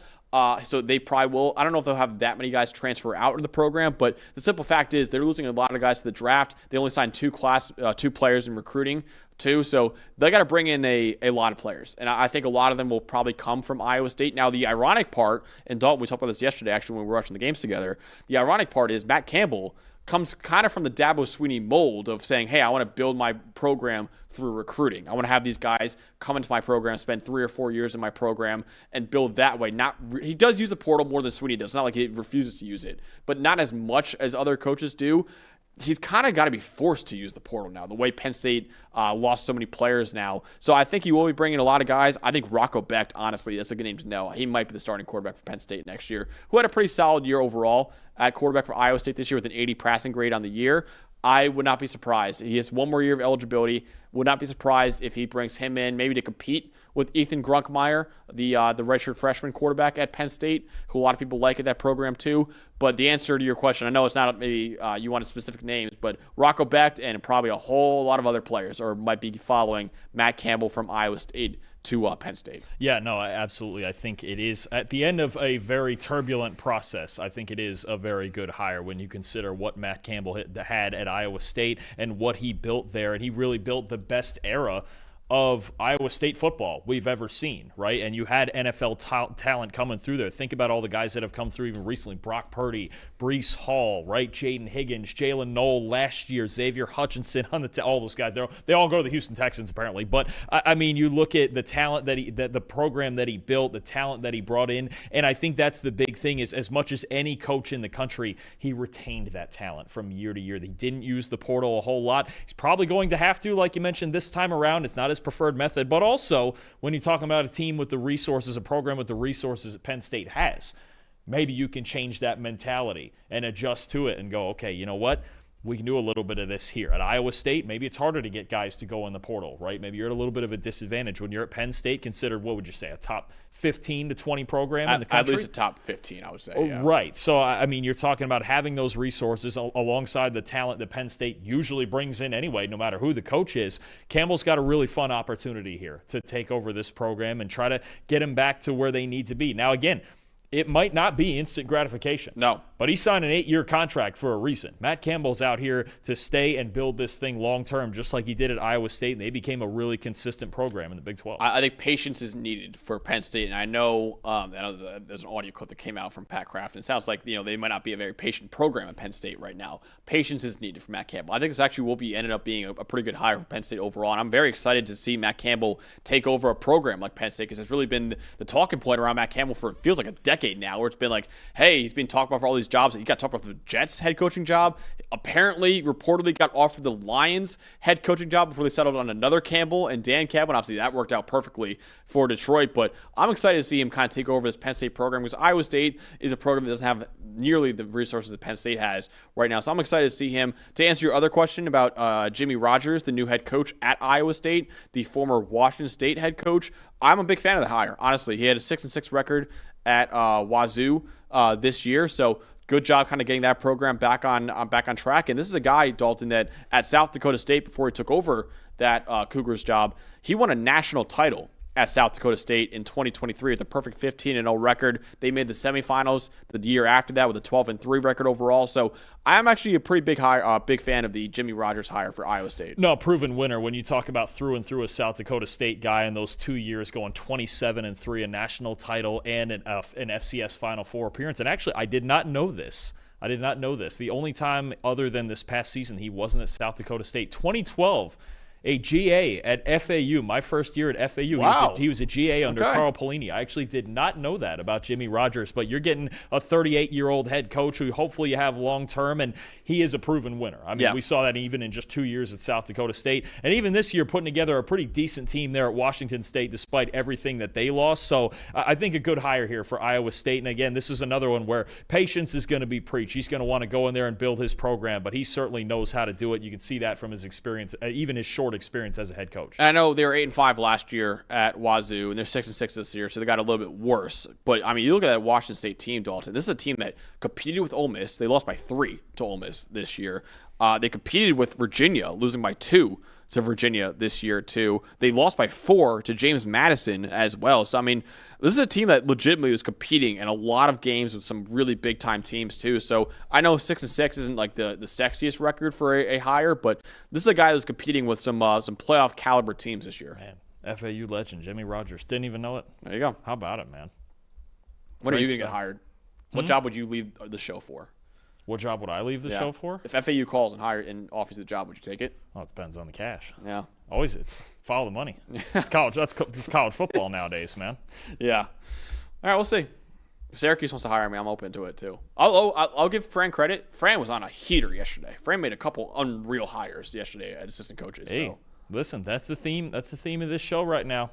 Talent's being spread out, playing and coaching, man. I know. Everybody's got an opportunity. If Indiana can go in there and go undefeated and win the Big Ten, anybody can do it. Absolutely. Yeah, give Syracuse credit. Listen, I've been on them a lot this year for not a great year overall, but they have done a pretty incredible job this offseason. Signing a top 30 recruiting class, bringing in a couple great assistant coaches too. Very excited by the future of Syracuse football, but I've said that before and got burned by it, so we'll see. All right, final game in our review show before we get on to the wild debate around the college football playoff. We got the MAC championship game, Western Michigan beating Miami of Ohio 23-13.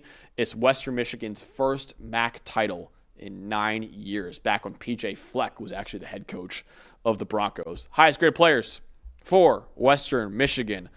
Highest grade player, this guy's been a stud all year. Dame Tucker, the edge rusher, 92.5 for the Broncos. Joshua Franklin, the corner, 84. Sefa Saipea, the linebacker, 78.4. Mustafi Al-Garawi, a D tackle, 76.1. Aaron Wofford, 71.5. And Brock Lowry, the quarterback, 57.6.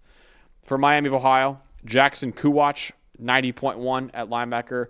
Another linebacker here, actually, Brock Uline, 86.2. Eli Blakey, the safety, 79.6. Cam Perry, the wide receiver, 75.1. Adam Trick, 72.6. And Henry Hesson, 53.4. Dalton, actually, the quarterback we didn't expect to see from Miami in this one. What should we know about this game? Yeah, Godkowski got benched halfway through. It was a real struggle on that side of the ball for Miami for the most part, and you're going to go over the reason for that in a bit. But my stat On the rush, look, Western Michigan, they want to win running the football. They sure did that. 267 yards after contact on the ground. Just a ridiculous number. I'll tell you right now, that is the most by any MAC team this season. That is the 9th most by any FBS team in a game this season. 14 missed tackles for us. That's a season high for Western Michigan. They had the ball for over 35 minutes. Jalen Buckley, the star of the show, especially 19 carries, 193 yards, 2 touchdowns, 170 of those 193 yards after contact, forcing 5 missed tackles. And how about this? Only the 6th player this season at any position in the FBS to have 2 60-yard rushing touchdowns in the same game. I believe he's actually only the 3rd running back to have done it. And if I remember this stat right, I'm trying to just look at this right now. Yes, if I remember this right. Remember the Joe Jackson game? We had Kansas State against Utah. So Joe Jackson in that game and Buckley in this game are the only 2 running backs with 2 60-yard touchdowns, 60-plus yard touchdowns in the same game against an FBS team this year. Wow. That's how explosive this Western Michigan run game was, at least in moments. He got the couple big home runs he needed to from Buckley, but that was a big thing, keeping themselves on schedule. Yards after contact, like I said, 267 rushing yards after contact, 9th most by any team in the country this year. Miami just could not make tackles when they needed to. Yeah, I want to talk about the pass blocking, and honestly, I'll combine this with my most impressive too. Miami only a 14.3 pass blocking grade in this game.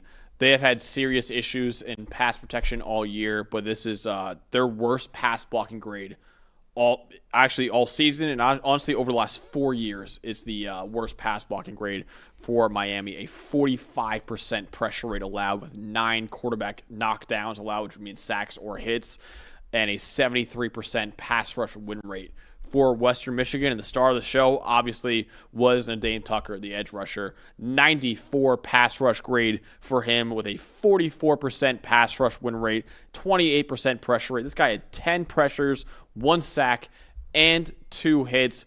They had no answers for Tucker, who was a Houston transfer coming into this program. He's been one of the best pass rushers in college football this year. And actually, Dalton, 93.6 pass rush grade on the year for Dame Tucker. That's tied for the best in the country with none other than David Bailey. And you and I were talking about it watching this game. Tucker is probably going to be a sleeper to know in this year's draft. I mean, you just look at some of the metrics, and it's times when I'm really glad we have this data on guys in the MAC and in the group of 5 that we don't get to see all the time. Was it over a 30? I'm looking it up now. I think it's over a 30% pass rush win rate. I believe he's leading the nation in pass rush win rate, and he's been outstanding all season for this Western Michigan team. Their pass rush has been outstanding all year. Let's see it right here. 30.6% pass rush win rate, best in the country. That'll do. No, this is somebody probably as a day 3 prospect. When I looked at the consensus board after the game yesterday, which has 1,000 players on, he was not on there. And he might. He's a senior too, so he has to leave. We're gonna need to get this guy noticed because he's got talent. The hand usage and the quickness is solid. He could play with a little bit more leverage, but this is a really darn good football player who's been doing great things for this team all year. Yeah, he's probably a guy. I was watching actually his tape after the game was over. Just incredible, violent, quick hands that he has. Honestly, he's a guy to know as like a designated pass rusher type of player, and yeah, absolutely could be a day 3 player to know in this draft, and it's definitely a sleeper to know right now because he is a redshirt senior, so he has to declare for the draft after this year. He's no eligibility left, I don't believe, right now, so he probably will be in the 2026 NFL draft, and he is a sleeper to know right now. Dame Tucker, the edge rusher from Western Michigan, with the best pass rush win rate on the year and tied for the best pass rush grade on the year with a guy who is going to go in the first round in David Bailey. Big win for Western Michigan, beating Miami of Ohio 23-13. Dalton, who you want to shout out real quickly, though, for your most impressive? Stay on the defensive side. Their slot corner at Western Michigan, Josh Franklin. He was outstanding. 8 tackles, 2 stops, 79.4 coverage grade. Part of the reason for that, 2 outstanding pass breakups in the 4th quarter of this game. Only 2 catches allowed for 14 yards and an 83 run defense grade. He was all over the place on the back end for this team, so they got a great pass rush, and they got great contributions from the secondary as well. Definitely. Again, big win for the Broncos, 23-13 over Miami of Ohio, their first MAC title in 9 years. Our guy Jake in the chat, Dalton, who gave us a super chat earlier, is actually an alum from Illinois State. Big win for them. Oh, he's feeling better than anybody. He's loving life right now. Man, they're trying to make a dark horse natty run right there. That's Boy, the FCS, too, got turned upside down just like we did at the top level. Insane. What a Insane win. I think it was like a 24-point underdog, Illinois State was. One of the biggest upsets all year in college football, FBS or FCS, honestly. Before we get into our Heisman rankings and, of course, start the debate for the final college football playoff bracket, which will come out in, I believe, around 20 to 30 minutes. We'll see right now. Let's first talk about the sponsor of the show. That is Western and Southern. Our game plan of the week is presented by Western and Southern Financial Group, a game plan for your financial future. Honestly, the best game plan of the week for me had to be Glenn Schumann and Kirby Smart dialing up the blitzes on Ty Simpson because that worked to perfection. 61% blitz rate for Georgia in their win over Alabama in the SEC title game, and Ty Simpson with a sub-50 PFF grade because of it. So great job by Glenn Schumann and Kirby Smart with that game plan against the Crimson Tide. And just like every team win starts with a great game plan, your future should too. With life insurance built like a championship roster, Western and Southern helps protect you and your family so you can focus on winning today, knowing tomorrow is covered. Whether you're just starting out, building your dynasty, or looking to lock in your long-term protection, their coverage options are designed to match your game plan. Visit westernsouthern.com/PFF to get your free life quote and start building your financial game plan today. Again, westernsouthern.com/PFF. Western and Southern, built to win, backed by over 130 years of helping people protect what matters most. All right, let's get into now our final Heisman top five. I believe the ballots, Dalton, are due by 5 p.m. today for any Heisman voter. I think it's tomorrow. Oh, sorry, Monday. Tomorrow. Yeah. Monday at 5 p.m. So you still have one more day if you're a Heisman voter right now. So watch this segment and then vote accordingly based on what we say. Yeah, I mean, don't make an opinion for yourself. Just listen to us. No, it's always good to be right. We don't have a vote, but yet maybe we'll work on it. Maybe if we get this top five completely right, maybe we'll get a vote. Honestly, Dalton, I just realized this right now. We once again have the same exact top five. So let's do this once again, one at a time. You want to take number 5? Who's our number 5 Heisman candidate this year? You know how much I hate agreeing with you on things. I put it down first too, so that was you. You could have changed it up if you wanted to. Yeah, there was one point of debate that I did have, but we'll get into that in a minute. Number 5, running back Jeremiah Love from Notre Dame, the highest graded running back in the country. Didn't play, obviously, this week because Notre Dame is not in a conference, and they are awaiting their playoff fate. But he is the best back in the country. He is likely going to win the Doak Walker Award. Wouldn't shock me at all if he was a Heisman finalist going to New York, but I have him 5th. Actually, we both have him 5th because we just had to agree on this, didn't we? Absolutely, yeah. I do think, by the way, he will be one of the 4 finalists. I don't believe our number 4 player will be a finalist, even though Dalton and I both have him 4th. And I get it. Jeremiah Love has been incredible this year. He's been the best running back in America. Notre Dame, most likely, we'll see, is a playoff team. And a big reason why is Jeremiah Love. All right, number 4 for us, the best defensive player in college football, linebacker Jacob Rodriguez from Texas Tech. 93.6 PFF grade on the year, is the best among all defenders in college football. 95.3 run defense grade, again, best among all defenders in college football. And how about this, a 93 coverage grade too, which is also the best among all defenders in college football. He is the best run defense grade and the best coverage grade among all defensive players in the country, and of course the best overall grade among all defensive players. And actually now, Dalton, the best overall grade among all players in college football is now Jacob Rodriguez. He has been incredible all year. 7 forced fumbles on the year for Jacob Rodriguez, the most in college football. Also 4 interceptions on the year, tied for the most among all linebackers in college football too. He has been an incredible player. 89 tackles on the year, solo tackles I should say. 65 total defensive stops are the most among all Power 4 linebackers. I'll say it right now, this is one of the best linebacker years we've ever seen in college football. I think it's up there like Manti Te'o type of year, and any other linebacker you want to say. Jacob Rodriguez was insanely good. Also a few rushing touchdowns too for Texas Tech's offense, but Jacob Rodriguez, deserving winner of the Butkus Award. He already got announced as the Butkus Award winner. He is, and I would argue right now, he's going to win he's going to win the Best Defensive Player award in college football, too. He's been that good for Texas Tech this year. Every accolade well-deserved for him. Like you mentioned, highest-graded player regardless of position, offense or defense in the country. And a casual day for him in the Big 12 championship game is being Texas Tech's 5th highest-graded player with 12 total tackles and 7 stops. And honestly, he's been so good this year that when Ben Roberts made those 2 interceptions, I just assumed it was Rodriguez at first. Same, yeah. And then they were like, oh, wait, no, that's number 13. That's not Rodriguez. So, I mean, you got both of those guys playing at this level going into the playoff. They're going to be playing either New Year's Eve or New Year's Day. I mean, what a defense Texas Tech has, and Rodriguez has been the leader of that all season. All right, who's number 3?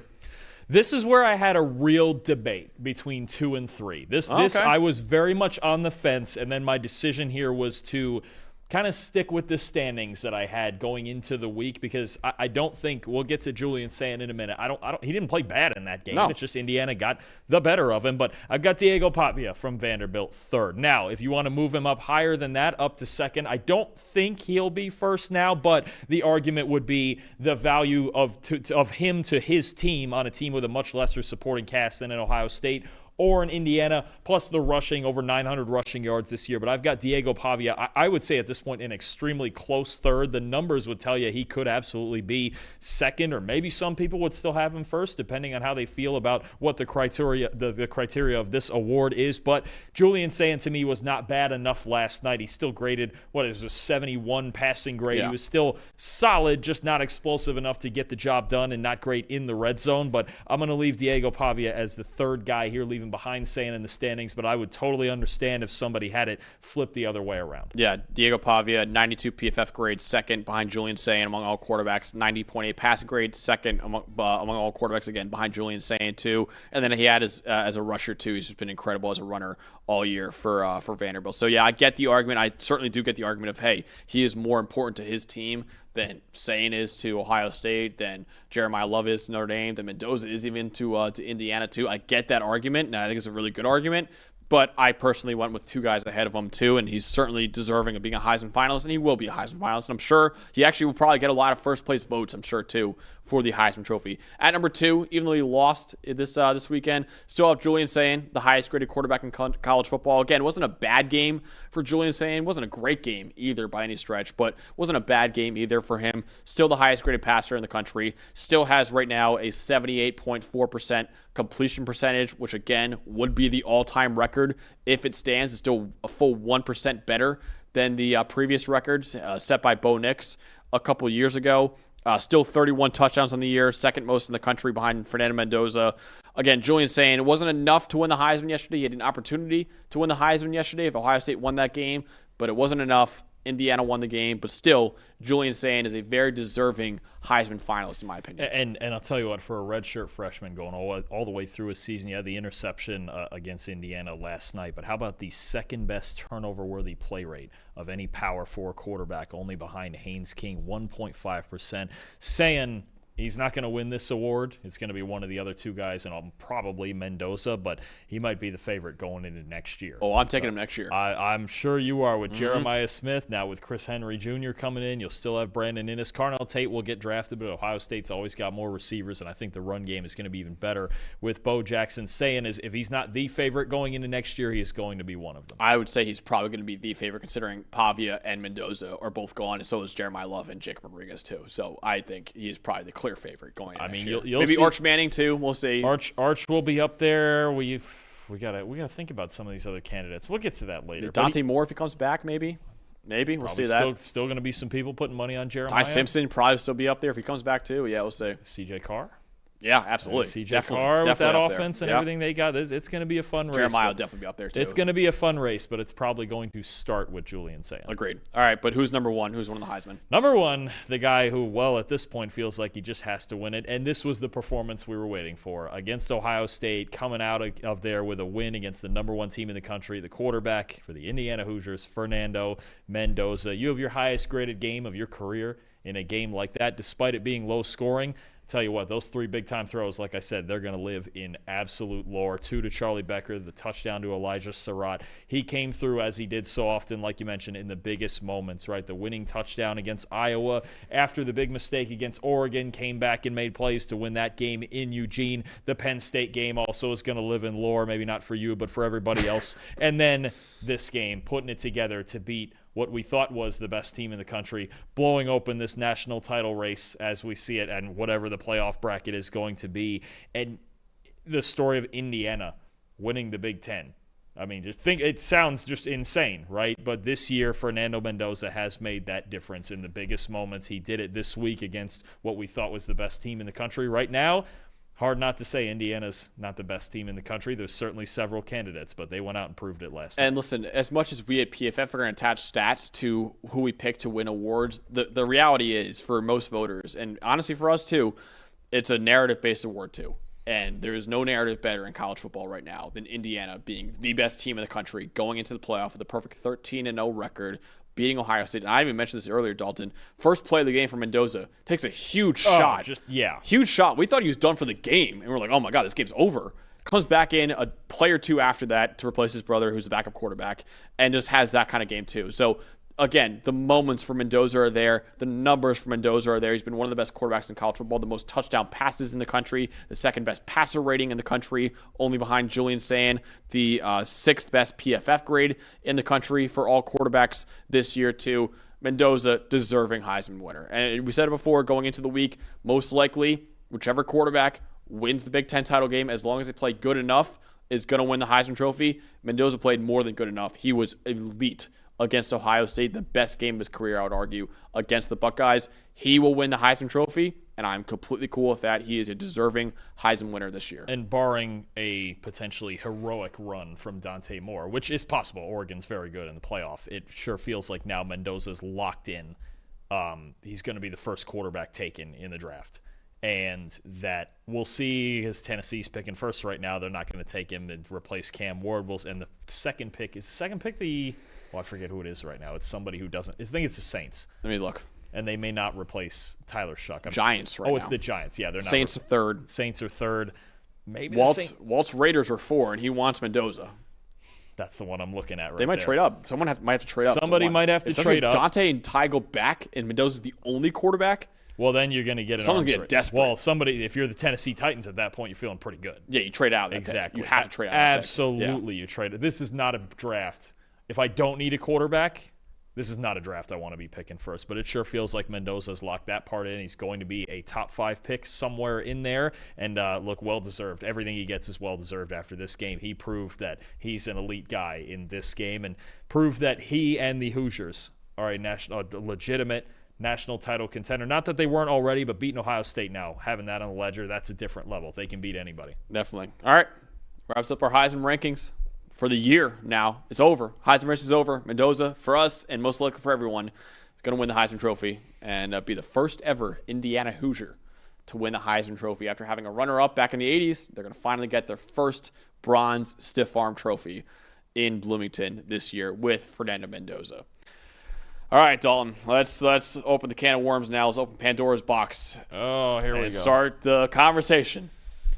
And I can tell you guys right now, you're going to hate this bracket. I promise you're going to hate this bracket. But we're going to try to give at least my reasoning. Dalton, I want your take on this too, of course. Let's go over the first 4.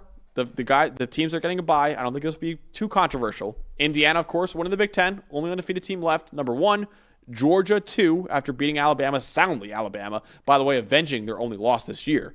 Number 3, Ohio State, after losing to Indiana. And number 4, Texas Tech. Are we cool there?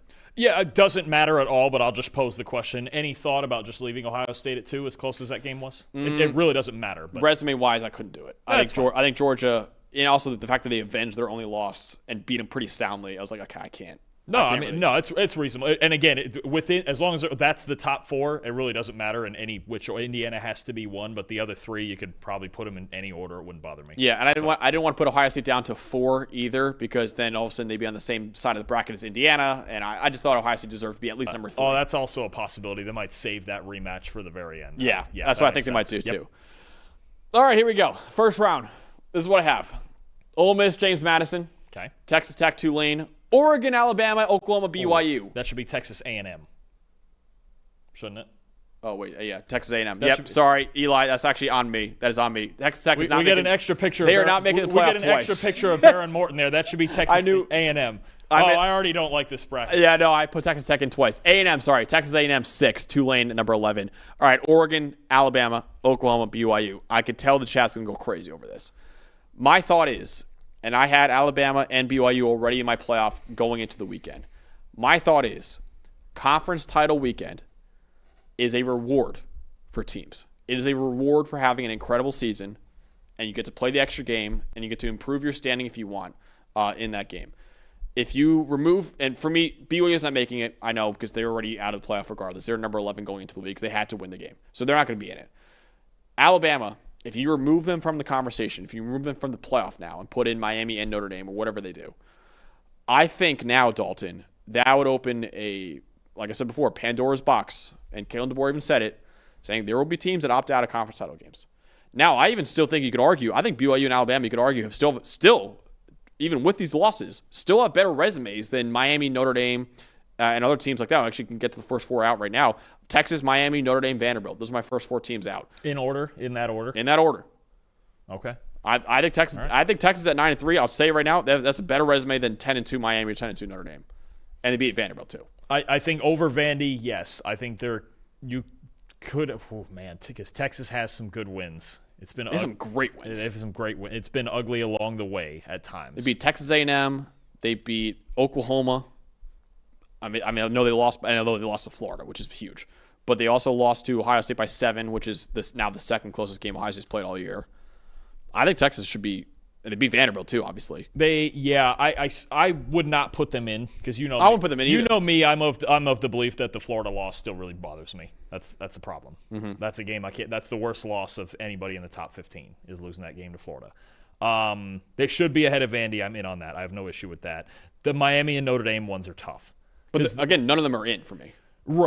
Right, but it's also a part of like the original part of this conversation of where they all stand. I'm absolutely with you on Vandy and Texas being out. The other ones, there's a lot of arguments, and so I'm going to start with BYU because my first problem with the entire time, which I think you've had correct here, is that you had BYU higher than the committee as you do now, yep, and you had Notre Dame lower. And basing it on resume and things like that. And when I look at BYU and kind of, I feel like just at 11-1 they were disrespected. Yes. Let's take Oregon, another 11-1 team as an example. BYU, let's just go over it again. Take this week out. Let's just go into this week at 11-1. Okay. You have the loss to Texas Tech, the number 4 team in the country, coming in, right? You beat Cincinnati at certain points this year was ranked, and they beat them pretty decisively on the road. Arizona is a top 20 team. Yep. Utah's a top 15 team. Utah's a top 15 team. They beat them by 10 points. 8-4 right? Iowa State, 8-4 TCU. Right. What exactly is it that separates BYU's resume in the first 12 games from Oregon's? I would argue it's better than Oregon's. Oregon, they beat USC. Okay, they're ranked. At Iowa, they're, I don't think, ranked anymore. Are they in the late 20s? They might be maybe? ranked now. And I personally would rank them too. I don't think Washington is ranked anymore. They've been ranked at times, but they're on kind of the similar caliber of those other teams. They played no one out of conference. Why is BYU's resume any different than Oregon coming into the week? I don't think it is, right? And you have one loss to Indiana and one loss to Texas Tech. All right, let's call that a similar caliber. I look at Texas A&M. Now, if you want to look at them a little bit different, obviously SEC strength of schedule is going to play into this, and the win at Notre Dame probably separates them from those two a bit. But you look at A&M playing almost the entire bottom half of the conference in the SEC. Auburn, Mississippi State, Florida, Arkansas, LSU, at Missouri, solid win, right? But I don't believe they're ranked anymore either. So what at the end of it all really separates BYU from especially those two teams? Even Ole Miss. Well, I guess you get the ranked win over Tulane looks pretty good. They beat Oklahoma, yeah. They beat Oklahoma.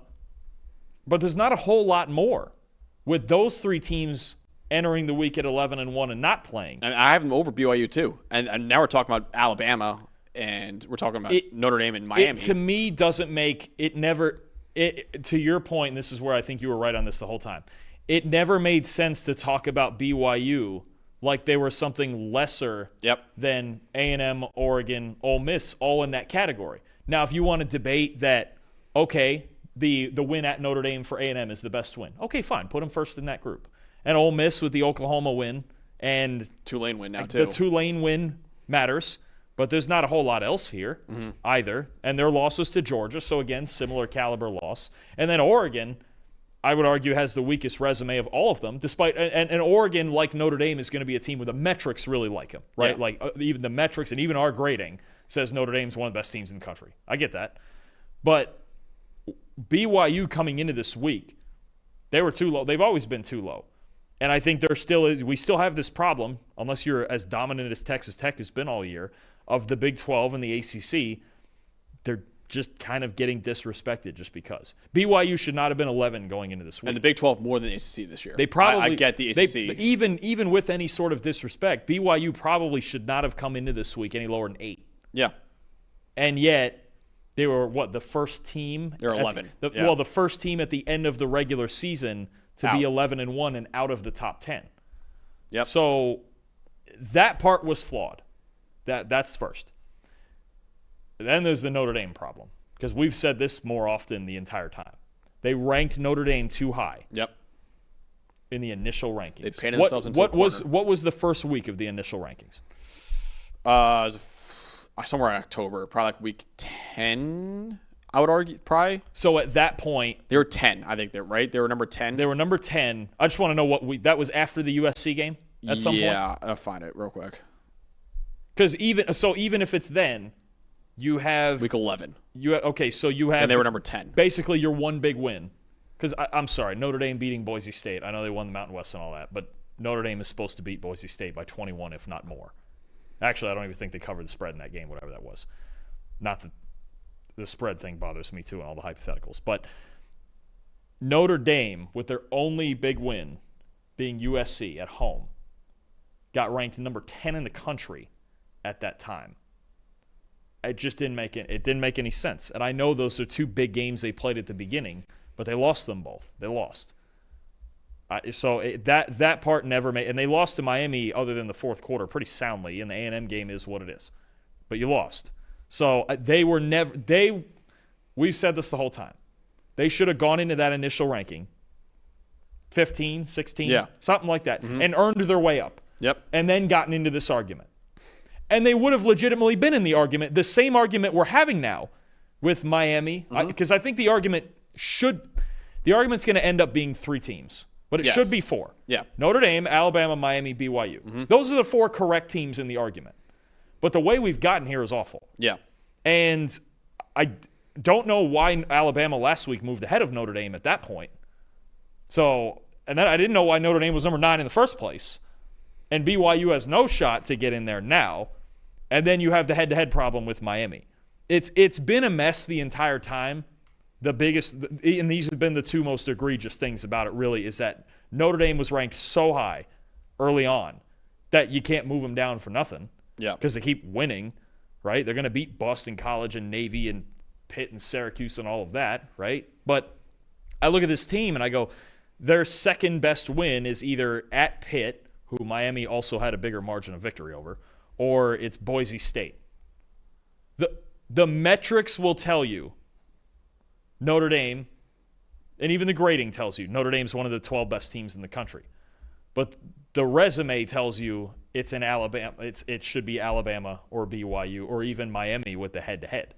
So who knows which way they lean on this? And there's oftentimes, what have you done for me lately? And it's just, well, they've won 10 in a row. And I go, yeah, they were favored in all 10 of those games pretty clearly, and the USC one was the only one close. Yeah, I would say probably the second best win for Notre Dame this year has been a 9-2 Navy team, probably. That's probably the second best win of the year. And that's Navy. I mean, they beat Navy 49-10. They always do that. So real quick, Dalton, I want to get your opinion, though. That was my bracket. That's what I would do if I was a committee. If I was a one-man committee, what would you do in this conversation? Because I feel like the other, 10 spots are pretty... If I'm somebody who, and I think generally I am, if I'm somebody who leans into the results on the field and the resumes, I think, let me look at Miami's one more time. Miami, by the way, I wrote it down, actually. Miami beat Notre Dame. They beat Florida State, who Alabama lost to, so they have that. They beat 9-3 USF, 8-4 Pitt, 7-5 NC State, and their 2 losses were to a couple 8-4 teams in SMU and Louisville. That's Miami's resume. This is a hard one. Because if I'm going resume, if we're leaning heavy into what have you actually done, I don't want this hypothetical, this team would be favored in Vegas, all this stuff. I don't want all that. Then Alabama should be still in, probably, yes. Right? And the debate to me would come down to, and it'd be very hard because I don't think there's a single common opponent here, Miami and BYU. I think I would lean Miami. Okay. I get so. that, and I get that. I think Miami is better than BYU. Because a lot of the underlying metrics and even our grading and stuff is going to tell you Miami's better than BYU. A lot of that's going to say Notre Dame's better than BYU. But I can't do Notre Dame ahead of Miami. And I'm not entirely sure I could do Notre Dame ahead of BYU based on the resumes either. I think I would lean Alabama-Miami. But I don't think they're going to do that. So a lot of people in the chat right now, and I actually want to talk about this more because I actually had a take on Twitter that I want to talk about more. A lot of people sitting in the chat like, hey, we wouldn't even have this conversation if we just stop including the group of 5. Here's what I'll say about that. And there's actually been a really cool idea that I saw on Twitter recently from I forgot who came up with it. Actually, this has been an idea floated around for a while now. A group of 5 playoff, which I think is a really cool idea. You know, if you want to include all the group of 5 champions and like legit like a 12-team group of 5 playoff, that'd be really cool. I'm all for that. And this year, if they had that group of 5 playoff, we would not have a group of 5 team in the playoff right now. My only caveat to that would be, hey, in the years like last year, when Boise State was legitimately a top 10 team in the country, with their only loss coming by 3 points on the road to what was the number 1 team in the country in Oregon, my argument would be, if a group of 5 team is good enough to be in the playoff, they should be allowed to choose whether or not they want to be in the Power 4 playoff or the group of 5 playoff. Because I'm with you guys. I get it. Like, having these group of 5 teams go into the playoff and most likely get blown out. Like, we'll see what happens with JMU and Tulane. We'll see. But most likely it's not going to be great games in the first round. I get it's not, the most entertaining games. But I would say if there is a group of 5 team that deserves to be in the 12-team playoff, if they really are one of the 12 most deserving teams in being in the playoff, they should be allowed to choose whether or not they're in or not. But otherwise, I actually do like the idea of a group of 5 playoff. Because I think a group of 5 playoff would be really cool if we had like a group of 5 national champion. I think this is exactly why, and Duke just had to go and throw the big wrench in it. This is exactly why I think they delayed the meetings to talk about future formats because it all has to be talked about now. The selection process and the criteria and how we're going to do this. What's the deal with automatic qualifiers? What's the deal if Alabama gets left out today? What are we doing about conference title weekend? Because this is also going to be a problem. Is it also, we've heard this all season, the unbalanced schedules with conferences being too big because they are. 16 and 18 team conferences don't work when you only play 8 or now. I think every conference is going to 9 conference games now. That doesn't work because you don't know what you're getting. And it's left up to tiebreakers that sometimes don't make a ton of sense when it comes to trying to find the best team here. I think eventually they're going to come to what they feel is the easiest solution. And the easiest solution, I think, I don't know if it'll be next year or in a couple of years. I don't know when this contract or however it works runs out. They're going to go to 16. I think you'll still get the same idea, the 5 highest ranked conference champions, maybe 6. I don't know. I don't know what the Pac-12 is going to count as with this version of the Pac-12, but 5 highest ranked conference champions, and they're going to go 11 at-larges. And then I think the way that you structure that, then because you don't have bye weeks, first of all, you're probably going to have to push the calendar forward. You just have to with everything, coaching hires, portal, all that stuff. I would make the first 2 rounds. Right now, just the first round for 5 through 8 is home games. Since those top teams are losing bye weeks, I would go the first 2 rounds, 16 and quarterfinal. I would go home games on those 2 rounds. Because I think that's just the easiest solution they're going to find instead of, do we get rid of conference title week? Do we go to just all the different things? How do we do automatics and all this? I don't love the automatic qualifier idea for like 5 for this set conference. Like, I hate that. Just get the best teams in there, and sometimes they might not all be from the SEC. Yeah, I hate that too. By the way, it should just be like at large. I get the automatic qualifier for champions, sure, but then if like in a year like this where you've got right now, what would it be, 4? Or if Alabama gets in, is it 4 or 5 currently? It would be the SEC. You've got Georgia, Bama, A&M, Ole Miss, and Oklahoma. Oh, so right now it's 5. Yeah. So, I mean, in a year like this where the SEC obviously is a bit top-heavier and all these teams won 10 games, then I'd go, all right, fine, out of the 16, yeah, you get 7. They earned it. Fine. But it's not going to be like that every year. And I don't think we should just be gifting spots before the season starts because, oh, well, just assume this conference is better. I don't like that. But I do think eventually, I think we're getting to 16 here pretty soon. It's coming. Oh, Jeffrey Ford is saying we're scoffing at Notre Dame beating Miami, but we're giving Miami credit for being South Florida. We're not scoffing at Notre Dame beating Navy. We're also saying that Miami beat Notre Dame, though. And yes. That matters. Well, and there's other things. I mean, okay, so you look at even Notre Dame, their 3 best wins are, what are we talking? We're talking USC, Pitt, Navy. Yeah. Or if you want to include Boise State, I'll probably say Pitt, though. If I comp that to BYU's 3 best wins of Utah, Arizona, and Cincinnati. Or even Iowa State or TCU. Cincinnati's 7-5. Or either of those. Yeah. Which Iowa State or TCU, I would still probably consider a better win than Navy. I mean, that's the point, is that it's a very thin resume. So that's based on losing 2 close games, but one of them to a team right next to you. Yeah. What I want to do right now, because we're actually ESPN's, we're not revealing the bracket yet. We'll of course break that down live when it happens. What I want to do now is kind of compare these 4 teams, because I think the whole conversation surrounding these 4 teams right now and what they've done this year. Alabama, they're 10-3 on the year. They beat Georgia in the regular season, but obviously got blown out yesterday in the SEC title game. They're 1-1 overall against Georgia. They beat number 14 Vanderbilt. They beat an 8-4 Tennessee team, an 8-4 Missouri team, and a 7-5 LSU team. They lost to Oklahoma, who will host a college football playoff game, and of course the big one, they lost to Florida State in Week 1. It was a 5-7 team overall this year. BYU, they're 11-2 on the year. They beat number 15 Utah, beat number 18 Arizona, beat 8-4 Iowa State, 8-4 TCU, and 7-5 Cincinnati. 2 blowout losses, though, to Texas Tech, who, of course, will have a first-round bye in the playoff. Miami, they're 10-2 on the year. They beat number 10 Notre Dame. They beat Florida State, like I said before, who Alabama lost to. They beat 9-3 USF, 8-4 Pitt, 7-5 NC State. Their 2 losses on the year were to a couple 8-4 teams in SMU and Louisville. And finally, Notre Dame, 10-2 on the year. They beat number 16 USC. It's their only ranked win right now of the year. They beat 9-2 Navy, 9-4 Boise State, who just won the Mountain West, 8-4 Pitt, 7-5 NC State. And their 2 losses came in the first 2 weeks of the year to Miami, one of the teams that we're arguing about right now, and Texas A&M, and they lost those 2 games by a combined 4 points. So it's not like Notre Dame got blown out in any of these games either. So those are the 4 teams. BYU is probably not getting considered by the actual committee right now, but we would consider them.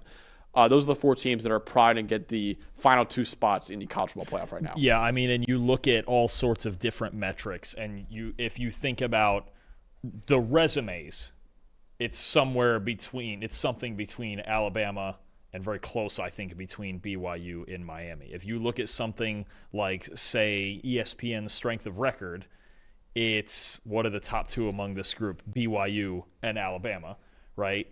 Our grading, which I think is a solid approximation, because I always say that grades are a reflection of the tape, right? And if we're talking about the eye test and whatever in the world people mean by that, right? They're just, oh, this team looks the best. Well, I think our grading is a decent approximation of that.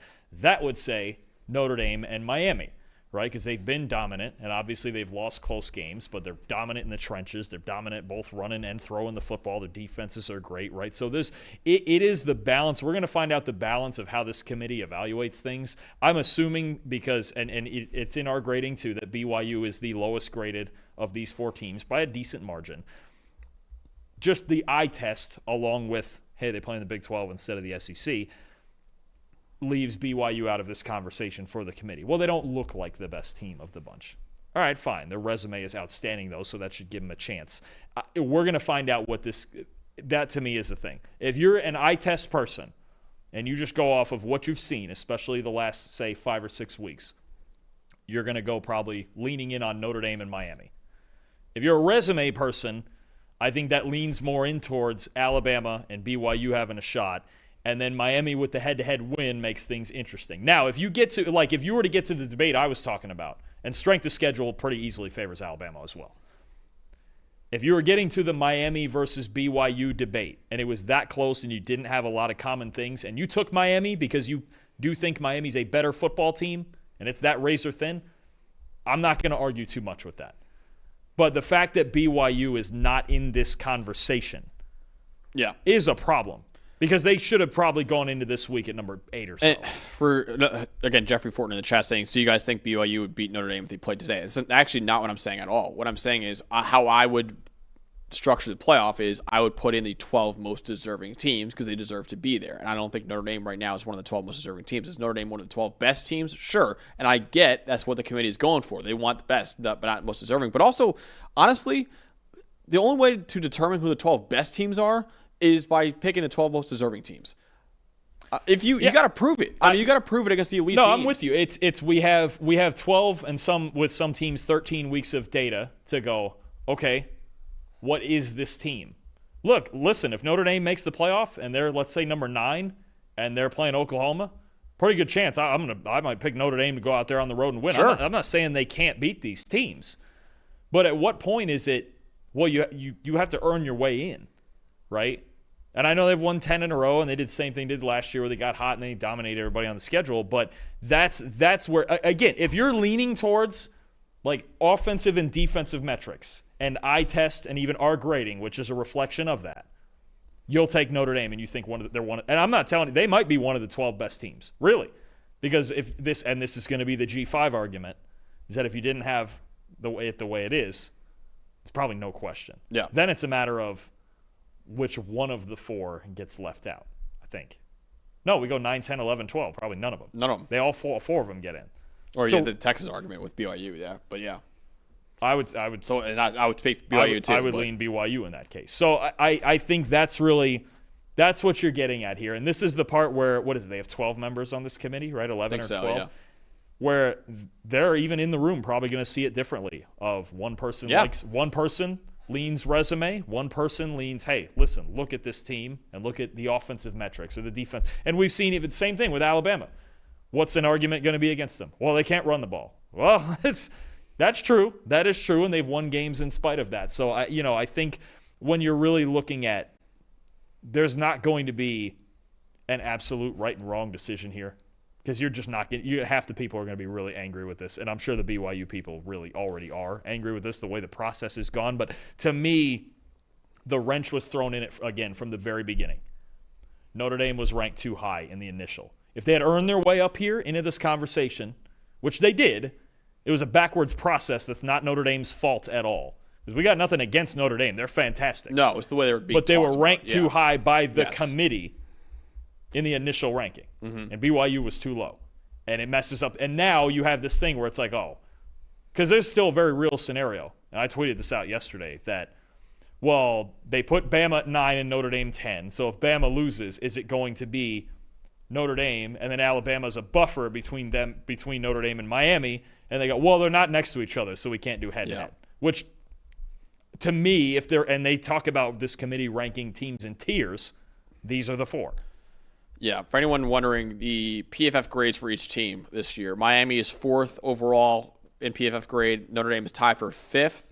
Alabama is 15th, and BYU is 30th on the year. So PFF grades, yes, would favor Miami and Notre Dame getting in, which I'm sure a lot of people would like to see in there too. Again, I wouldn't hate, honestly, any of these 4, combination of these 4. I wouldn't hate, real quick, Dawn.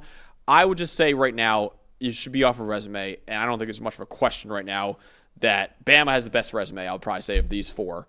And then after that, I would say BYU. I would still put 11-2, better resume than 10-2 Miami or 10-2 Notre Dame. And then if BYU is out of the conversation, I would put in Alabama and Miami for the simple fact of Miami and Notre Dame's resumes are pretty comparable, and Miami beat Notre Dame, and that should matter. Head-to-head should matter. So BYU is not going to get into the playoff. I would put them in there. They're not going to get in.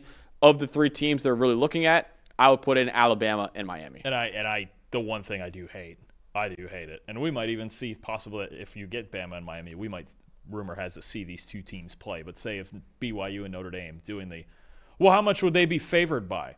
Hate that. Yeah, no, we're not doing that. Because you know what? We just saw the number 1 team in FCS lose to Illinois State as a 24-point favorite. We see underdogs win every week. This is how it works. I mean, that's all. The spreads are all just so the house can win anyway and win the money they need to. But, yeah, I hate that. That I can't stand. So you would do Bama and Miami, right? I think I would lean Bama and Miami, but it's a very, very good argument with BYU. It's how good of an argument does Notre Dame have? Because again, BYU is not in the conversation. Again, if you lean towards the more you lean towards resume, the more you have Notre Dame out of the picture. If you go with offensive and defensive metrics and grading and eye test and things like that and going, look how darn good this football team is, watch the tape, Notre Dame has an argument. Yeah. No question. Oh, definitely. I want to just put out there right now, we're not like hating on Notre Dame. If they get into the playoff, I'm cool with it. Oh, they're I a great football team. If they get in and they're number 9, they might be favored in either game that they go and play, whether that's Oklahoma or A&M or whoever. It's just that if they were 10-2 last year, they wouldn't have got in. It feels like I don't always love this thing of being rewarded for close losses, right? They lost the games. And at the end of the day, winning and losing is the part that has to matter. Now, they've gotten hot, and they've been one of the most dominant teams in the country. It depends which way on the scale and how much of it. If you lean towards resume, which I know you do, you're not putting Notre Dame in. No. Because they have 4th out of the 4 resumes there. They do. If you lean towards eye test and offensive, defensive metrics, efficiency, EPA, all that stuff, you might have Notre Dame first on that list. Because Alabama can't run the ball and they're struggling on offense lately. Miami, solid, one of the best defenses in the country, solid on offense. And BYU, if the more you lean towards the eye test and the metrics like that, the underlying metrics, BYU is going to be 4th out of those 4. So you have a bunch of teams here with completely different profiles when it comes to resume versus underlying metrics of their own teams. Yeah. They're very different, and this is what makes it a problem. Yeah. By the way, anyone wondering, ESPN still has not revealed the bracket yet. We're still waiting on this. I'm sure it might drag it out to like 12:30 at this point. So honestly, at this time, if anyone has any questions in the chat or if they want to throw their own opinions in the chat, I know the chat's kind of going off right now too. Let us know what you think the playoff should be too, or any honestly questions about college football too. We can kind of do a quick little Q&A too, because I know we're going to be talking in circles about the same debate. By the way, we're both in agreement. Duke should not make the playoff, right? That's the other argument. I would go James Madison. Yes, it should be Tulane 11 and Duke 12. The question is, and I don't know how keen they are on this, on avoiding rematches and things like that. So if we leave 5 through 8 the same as they were coming into the week now, that means we will get Oregon and James Madison and Ole Miss Tulane in a rematch. Any thoughts on either of those two, do we think? That's a tough task. I'll tell you, that's a tough task for JMU. They better figure out their passing game issues. That's another argument we could have right now. I actually moved Ole Miss to my 5 seed. I think Ole Miss's resume might be better than A&M and Oregon right now. And I know Lane Kiffin is no longer there. I don't personally factor that into where I'm ranking them right now. I would put Ole Miss at 5, and I actually put Texas A&M at 6 and Oregon 7. I think the order of those 3 is going to be very interesting, I think, in this final. I think they're going to leave it. I don't think they're touching it. I think you can argue. The only loss for Ole Miss was Georgia, who just steamrolled Alabama. So your one loss looks a lot better. You beat a playoff team in Oklahoma, and you beat another playoff team in Tulane too. And you have other pretty good wins on the schedule too for Ole Miss. No, I think Ole Miss, they should be 5. In my opinion. Are probably right. Oregon's resume, kind of this entire time, has been overrated. Now they're a dominant football team, and their only loss is Indiana. But their best, kind of like Notre Dame, their best win is USC, and Washington and Iowa are solid. And they beat Iowa at the gun.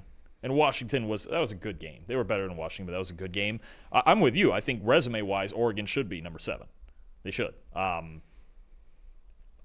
think for the sake of simplicity, though, 5 through 8, I think they're going to leave it. I don't think they're touching it at this point. They probably will. All right, let's get to a couple people in the chat, actually. Yep. So Drake Holiday had actually this is a decent point, and I get this argument for Notre Dame. He says, I just can't get over Notre Dame losing by 1 point to Texas A&M. The difference of a single point separates Notre Dame from being out of the playoff to number 4, number 5. That's true. And yeah, they obviously both losses were very close, combined 4 points for both losses. But you live on the margins in college football sometimes. You win or lose a game. In the NFL, you lose a game by 1 point, that can cost you a playoff spot. And it's still a constant loss. So I get it. I do understand in this kind of subjective argument that we have for the playoff, it's different than the NFL, but it is still a loss for Notre Dame. I still count it as a loss. Now, it is a close loss. It's a lot better than getting blown out of the water, obviously, but it still counts. So I think it is actually a good argument, though, for Notre Dame. And then Andrew Harbaugh saying, I just can't get past Alabama having a blowout loss this late in the year, and then also a loss to Florida State, too. So let's get in on that real quick with Alabama. The Florida State loss, yes, that's a problem. That is a problem. Because if we're taking Texas out of it with their loss to Florida, this is the worst loss that any of these teams have. That's one thing. But I want to go back to, and I know you are in favor of, hey, don't punish a team on conference title weekend. Oh, how do you feel about that, by the way? This is hard because and this. But this is. Wait, go ahead. So I just want to say, punish. I moved BYU down for losing. They're not out of the playoff. My argument for punishment is they can move down in the standings for the playoff, but they still have to be in the playoff. You can't remove a team from the playoff for losing. Here is the problem. Last year, when SMU was down, I forget how much. Were they down 21 at halftime? Yeah. Well, I'd have to go back and look at the exact. When they were down big at halftime, the overriding sentiment was, hey, if they get blown out here by at least this much, if not more, they're going to be out, right? And I know they made the comeback. And they made the comeback, and then Clemson won it at the wire. Now, here's my argument for that. Clemson lost 4 games last year. This is nowhere close to the Texas Tech team that we have right now. That's true, too. That's like I don't think I get they made a comeback and they made it close and that's why they got in. Well, no, I don't think it's I'm talking more from Alabama's standpoint. Yeah. Right. Whereas Alabama, BYU, I mean, they're just not better than Texas Tech. We've learned that twice. Oh, you're talking about Alabama. Okay. I'm talking about Alabama in this because let's just take BYU out of it because they're not putting BYU in. Again, Georgia far better than Clemson last year. BYU's problem was they weren't ranked high enough. Okay, that's a different issue. Alabama, where they are currently, and you could argue they should have been 9 or 10, don't care. Either way, they were one of the last 2 in. If SMU had gotten blown out like they were in the first half last year against Clemson, would they have booted them? Do we think they would have booted them? They probably would have. I still wouldn't have. If we think they would have last year, and now we got an actual whooping this year with Georgia and Alabama, and Georgia is better than Clemson. Yeah. That last year's Clemson team. Far better. Yes. Is it because they lost this badly? Had they come back and made that a 7-point game, would this even be an argument? No. This is the problem. Fun one also, in case you were curious. Not that it actually matters today, but AP poll. Did you see this? Came out. They have Notre Dame 9, Miami 10, Alabama 11, as does the coaches poll. So Notre Dame and Miami next to each other, and yet not flipped for head-to-head, and Alabama is the odd team let's out. Let's make predictions. Forget what we think should happen, because we went over that plenty of times already.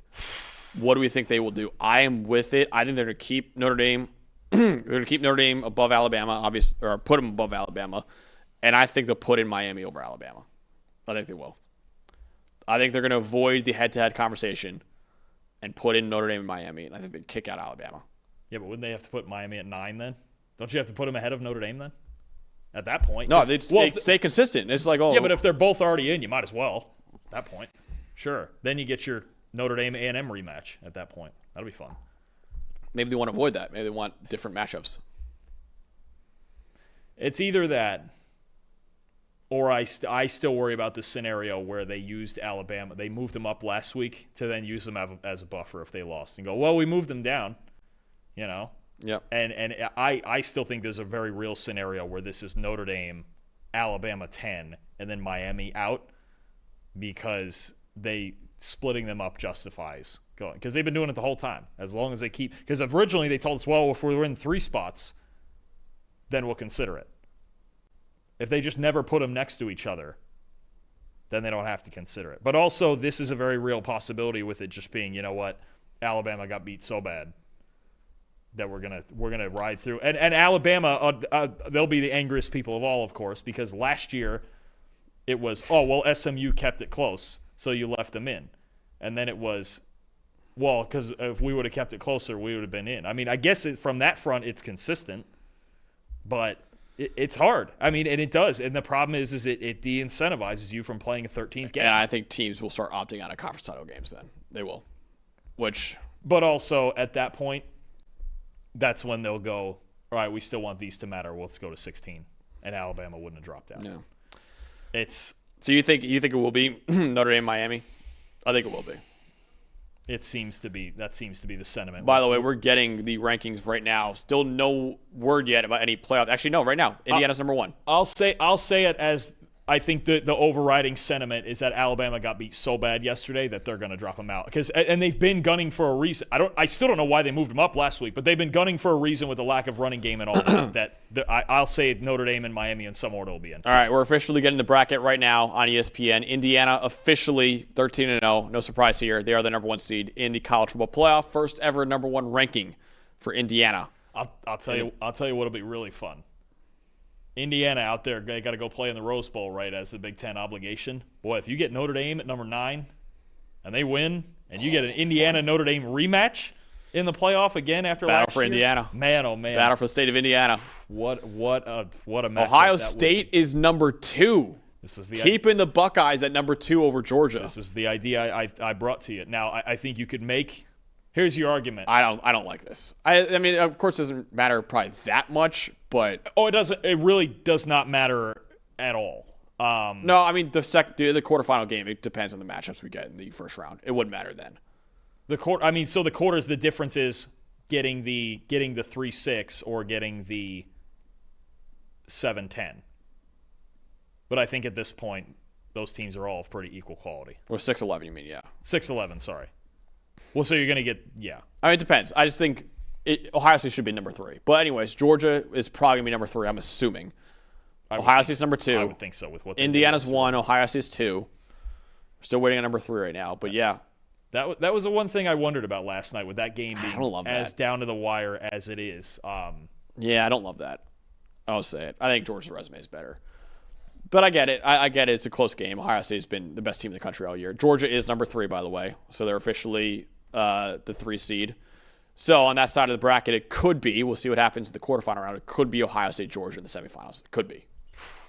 We've seen it before. We've seen some good ball games between those two before. Man, Julian Sand against Kirby Smart, Gunnar Stockton against Ohio State. Wouldn't that be fun? You got to get there. But no, I think this is that's gonna be a fun side of the bracket right there. Oh yeah, jeez, that's gonna be a hard hitting side of the bracket. When we get to the last 8, no matter who it is, we're going to see some outstanding football games, man. I'm telling you, this is if we get a Georgia-Ohio State semi, that'd be insane. Boy, that'd be incredible, man. And the order of it, we'll see. We'll see what the matchups look like as far as, like you mentioned, how they do, especially 6 through 10 here. We'll see the matchups that come out of this and who we feel like has. Because you remember going into it last year, Notre Dame was the 7, correct?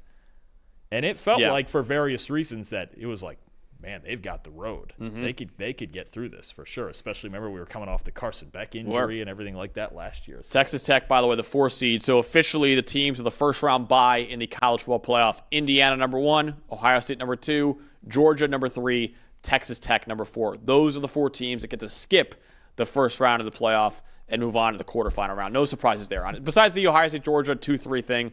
Those are the 4 teams that we all expected to be in the first round. Yeah, certainly could be debated. I do think what they went with for Ohio State was, all right, that game was so down to the wire last night, and their defense was still outstanding. I mean, they lost that game because they couldn't convert in the red zone, and when it comes down to a margin like that, I mean, there's a chance that you did watch the 2 best teams in the country last night. I mean, I think it's perfectly reasonable, right? So I think the order of it, it's not going to matter too much. I think those 2 teams are not going to worry about who's coming to them. In the quarters, they're going to play their game and feel like they're prepared for Oregon, it. by the way, sticking at number 5. So Oregon will be hosting the number 12 seed, most likely James Madison, and the winner of that game will play Texas Tech in the quarterfinals. Boy, Dante Moore. Hold up. Actually, more so, before I even get to Dante Moore, we might get, and what a prime matchup it would be, Oregon's offensive line. Who I believe. Oh yeah, against Texas Tech's D line in the quarterfinals. Texas Tech, Oregon is number 1 in the country in pass blocking grade. Texas Tech is number 1 in the country in pass rush grade. You might get the best trench matchup of the year. Got to beat JMU first though. Got to beat and they got a good defensive line themselves. We just talked about that. That's the matchup to watch. Yeah. Oregon's O line against Texas Tech's D. We think JMU, by the way. We don't know yet. We believe JMU. But if we get Oregon Tech in the quarters. One of us has got our preview just set right now. We could write it right now. Man, what a Ole Miss at number 6. They're gonna leave this. Yeah, Ole Miss will be number 6. They'll take on the number 11 seed, most likely Tulane in a rematch. Yep. Winner of that Ole Miss, probably Tulane game, will take on Georgia in the quarterfinals. And for the background, again, Ole Miss, I believe the score was 45-10. They beat Tulane the first time, also in Oxford. So I think obviously Ole Miss is going to be feeling confident even without Lane Kiffin. They've got Pete Golding, DC, as the head coach. Actually, I was almost going to say acting head coach, but they made him the permanent head coach. Permanent, yeah. And Charlie Weiss Jr., interesting enough, coming back still to call the offensive plays, at least for this run. And to answer Walt's question, I believe Tosh Lupoi and Will Stein are both coaching through the playoff. Even though they both took head coaching jobs at Cal for Lupoi and Kentucky for Will Stein, they both will be at Oregon throughout the playoff. What a couple of hires. A&M at 7. So we'll be Texas A&M against whoever the 10 seed is. We'll get that answer very soon. Whoever wins that game will play Ohio State in the quarterfinals. Man, fun one. Well, we'll see what the 7-10 is first, because there's a chance we get this rematch between them and Notre Dame, and that was one of the best games of the year. If Ole Miss wins, we'd have 2 Ole Miss rematches. Tulane Ole Miss and then Georgia Ole Miss, too, in the quarterfinals. Oh, good call. Yeah. I guess wow. They only lost for Ole Miss They all just year. got to go back through the schedule. Go through the cycle. Could Trinidad Chambliss do it this time? Could they do it without Lane Kiffin? That would be wild. If they beat Georgia without Lane Kiffin. Yep. Well, they got to get through the first one first. So they still got to beat. Hey, John Summerall, man. He's playing with nothing to lose. No, of course. He's off to Florida after this, and you know what? He's going to want to get a good idea of this Ole Miss team because he's going to have to play them soon. Yep. Oklahoma, the 8 seed, by the way. They'll host the 9 seed. They just 5 through 8. They were just going to feel no reason to change it. If they were going to put Ole Miss and A&M ahead of Oregon, like you mentioned, they would have done it already. Yeah. They were not going to mess with that. Now we get the fun part. Oklahoma 8. Whoever wins at Oklahoma and whoever they play at number 9 will play number 1 Indiana in the quarterfinal round. Oof. So we'll see. Mendoza That'll be a that defensive game. Man. Oh, boy, that'll be fun. Well, we'll see. Well, now the suspenseful part. Now is probably surely the part they're going to drag out for ratings. Oh, they're gonna reveal Tulane and James Madison first, and then they're gonna reveal whoever made the. Oh, absolutely. That's a good call. Yeah, they're gonna do that. Assuming it's James Madison. Oh, they're doing the resume comparison now. Here we go. Of course, BYU is nowhere to be seen on that graphic. They're just number 11 up there, hidden away. Yeah. Boy, I mean, and again, that's the part that bothers me. Parentheses BYU number 11. If BYU is going to be out in the final decision, then fine. Yeah. But this should be a 4-team argument, not a 3-team one. Agreed. And they were just ranked too low. So it's a 3-team argument that should have been 4, and it is what it is. Who is it going to be? Number 9? We're going to find out. I don't know if it's number 9. They're probably going to reveal the group of 5 teams first. Oh, Alabama. Alabama is in the playoff, playing Oklahoma. Rematch with Oklahoma. Woo! They put Bama at 9. They went with the strength of schedule. Wow. So now that means Miami and Notre Dame have to be right next to each other. Uh-huh. What do they do? Oh. Anyways, just to recap. Oh, boy. Alabama, Oklahoma in the first round, a rematch of that game, and Oklahoma beat Alabama. Winner of that Alabama-Oklahoma game plays Indiana in the quarterfinal round. The ACC is going to riot if this isn't Miami at 10. And it's hard to blame them. Honestly, I'm very happy Alabama got in. Agreed. Very happy. The resume, and if they talked about there was an increased emphasis on strength of schedule, that had to be Alabama. Yep. I'm surprised they're number 9. I thought for sure they would be. If this was the case, this was going to be Notre Dame 9 and Miami 10. Now you've got in the ranking, it has to be Notre Dame and Miami next to each other. Mm-hmm. And how do you not take the head-to-head? I think now. They might change their mind now, finally. Finally, this is the tipping point now for the playoff committee. We'll see. Wow. They're going to reveal I guarantee you they're going to reveal the group of 5 teams first. I guarantee you. They're going to drag it out. You have to go with the head-to-head, right? Now, you've done this now. I think so. I've said this all year, and they haven't done it yet. So I don't know. Man. I don't know. This feels like a tipping point, like a moment in history for the playoff committee. Well, like we're going to remember this day forever. The problem with what they kept their strength of schedule bit and big wins bit with Alabama. Fine. If this is Notre Dame, then just erase the head-to-head thing out of the credentials. Yep.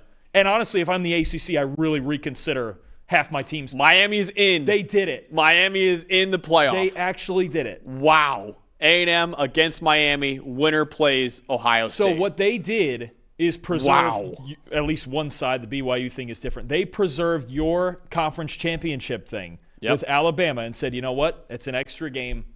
And you know the big thing is the biggest thing for Alabama was they beat Georgia once. So they're looking at it regardless of the margin as fine, they split with Georgia. We're going to call that even. And we're just going to leave them there. And they finally when they got, because you already know Notre Dame's at number 11. Yep. They said, you know what? They're number 11 in the ranking, by the way, not in the bracket. They are not in the bracket. This will be Tulane and whoever James Madison. Yeah, we think. Wow.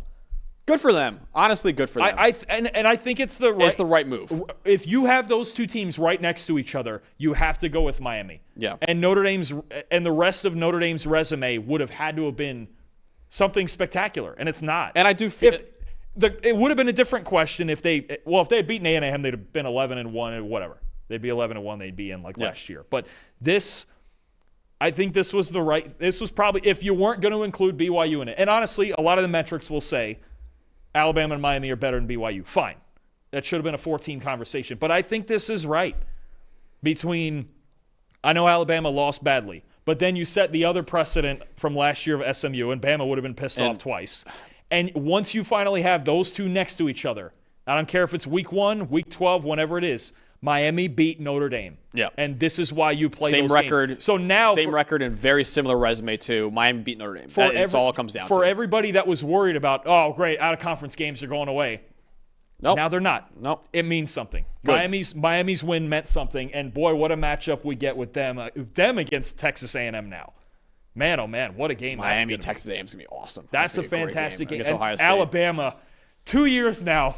They've got 2 years of revenge they're working on for Oklahoma. Can they do it? Can Ty Simpson against Brett Venables, can he do it this time? Oh, against those blitz packages too. Oh. That's the matchup. No, this is like, if they don't beat Oklahoma this time, now it's like it's a thing. It's 3 in a row. That's a thing. Kalen DeBoer, huge sigh of relief, by the way. If he missed the playoff 2 years in a row at Alabama, there would be some hot seat talks for him going into next year. For sure. Yeah. But big sigh of relief. Man, oh man. We'll see. They did. They went Bama, Miami. And I was more shocked that they left Bama at 9, but that almost had to be the part where they could have only done Miami over Notre Dame, or they felt like they could have only done it if they were next to each other. And they almost certainly they are. By the way, Tulane-Ole Miss is playing in the first round. We just got that news at number 11. So Tulane will play Ole Miss in another rematch. We actually have 2 rematches in the first round of the playoff in Tulane-Ole Miss and Alabama-Oklahoma. And pretty ironic, Dalton, Texas A&M against Miami. Notre Dame's only 2 losses this year playing each other. Man. Little ironic, too. You know what? That's kind of proper, isn't it? Yep. I mean, those are the two. If you beat one of those 2 teams, you'd be here. And winning, yes, they were close, and yes, Notre Dame is extremely good. But you got to win. Yep.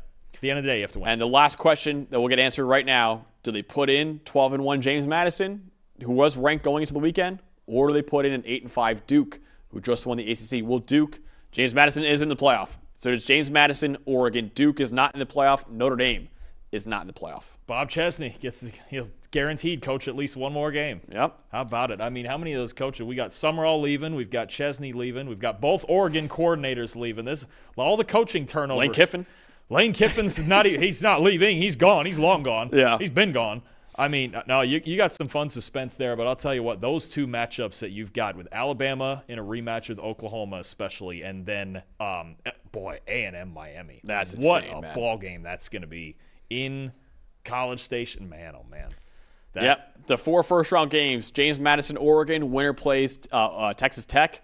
Alabama, Oklahoma, winner plays Indiana. Tulane, Ole Miss, winner plays Georgia. And Miami, Texas A&M, winner plays Ohio State. Of course, the first team out is Notre Dame. Just missed out on the playoff with a 10-2 record overall. Oh, Max, we missed it. Oh, Georgia should have been number 2. BYU. Oh, you could have had Beck against Georgia. I told you. Oh, I told you they should have made Georgia 2. Oh, we could have had round 2 Beck against Georgia. If we were in that committee, we'd be like, listen, just make it switch those 2. We need Carson Beck versus Georgia. We needed it. We need Carson. Damn it. They should have made Georgia 2. Oh, that's insane. It's right there. Now we have to wait. Now we would need a Georgia-Miami semi, and I don't know that either of them's beaten Ohio State. Oh, you were right. They should have made Georgia 2. Damn. Oh, man. Damn, that sucks. That's actually the worst part of this whole thing. That would have been the great. You want ratings. They missed out on the TV ratings, man. They should have had BYU Tulane in a first-round game for that, too. If they knew they were doing Miami at 10, they should have made Georgia 2 just for the rest of us. Damn it. Maybe we still put BYU in to play Tulane. I mean, maybe you still get it. Maybe you still get it. Have Brett Stoff against Tulane, too. You could have done that, too, but they don't want to do it. Oh, the BYU thing. Yeah. Could have done that, too. I mean, it is what it is. It is what it is. But Miami. Oh, they could. They should have made Georgia number 2. They should have just done it. You're right. Oh, man. Wow. We could still have Beck versus Georgia, but it's going to take a little bit extra. Yeah. That's going to take Carson Beck beating A&M and Ohio State. Could they do it? I don't know. Reuben Bain, get him there, man. I wonder if like Kirby Smart calls up Ryan Day and goes, "Hey, you want to swap places? We'll give you number 2 seed if you want it." Oh, you know we want Carson Beck. We want Carson Beck potentially. I don't know. Wow, man, we got the playoff now. What a plot twist. We're officially college football, man, just full of plot twists. That's all it is. So Notre Dame is out of the playoff. They're not making it at a 10-2 record overall. Alabama and Miami get in to the college football playoff, and 2 Group of 5 teams get in too, in James Madison and Tulane. So we have our preview show actually not this Tuesday, dogs. We actually have a week off before we get to the playoff, but we're going to do awards and All-American team this week too. It should be really fun. And a mock draft, I think, right? And a mock draft later in the week. And maybe Army-Navy preview, maybe. We could talk about that. We could do that. Yeah, we could talk about it. It won't take long. Yeah. You know? Fun rivalry, one of the best in college football. One of the best in college football. Yeah, we could maybe do that. Absolutely. But then the week after is when we get to the playoff preview. Oh, we got it coming. So those 4 games. Tune in Tuesday for our award show. Look at that. Look at the guys getting the bracket. Wow, that's quick. Look at that, man. So those 4 games. Oh, that hurts me that they should have made Georgia too. You're right. Oh, that hurts. That does suck. Man. I really wanted that. Remember, actually, I had Georgia-Miami as one of my first-round games prediction. You did. You went for that. You went full sicko. You did. And we very close to getting it too. Who knows? We could still get there eventually. You never know. We just saw Ohio State lose. It's true. Could again. It's possible. So, anyways, we have obviously we're going to do award show, All-American team as well, and then also we're going to do a mock draft, I believe, this week, and maybe an Army-Navy preview too. And then on Tuesday, December 16th, we will be doing our full preview of the first round of the college football playoff. Cannot wait for those 4 games. Got Alabama, Oklahoma.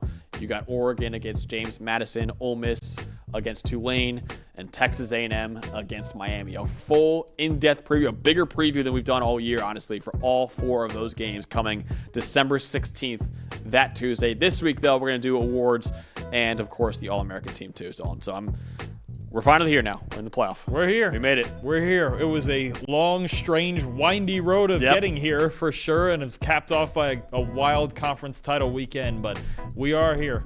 And man, oh man, we got some big names in the playoff and some really darn good teams. I can't wait for it. So, of course, I want to thank our producers back there, and Eli, Tyler, and Quinn. For Dalton, Wasserman, I'm Max Chadwick. We'll see you guys on Tuesday for our full PFF College Football Awards and also the PFF All-American team.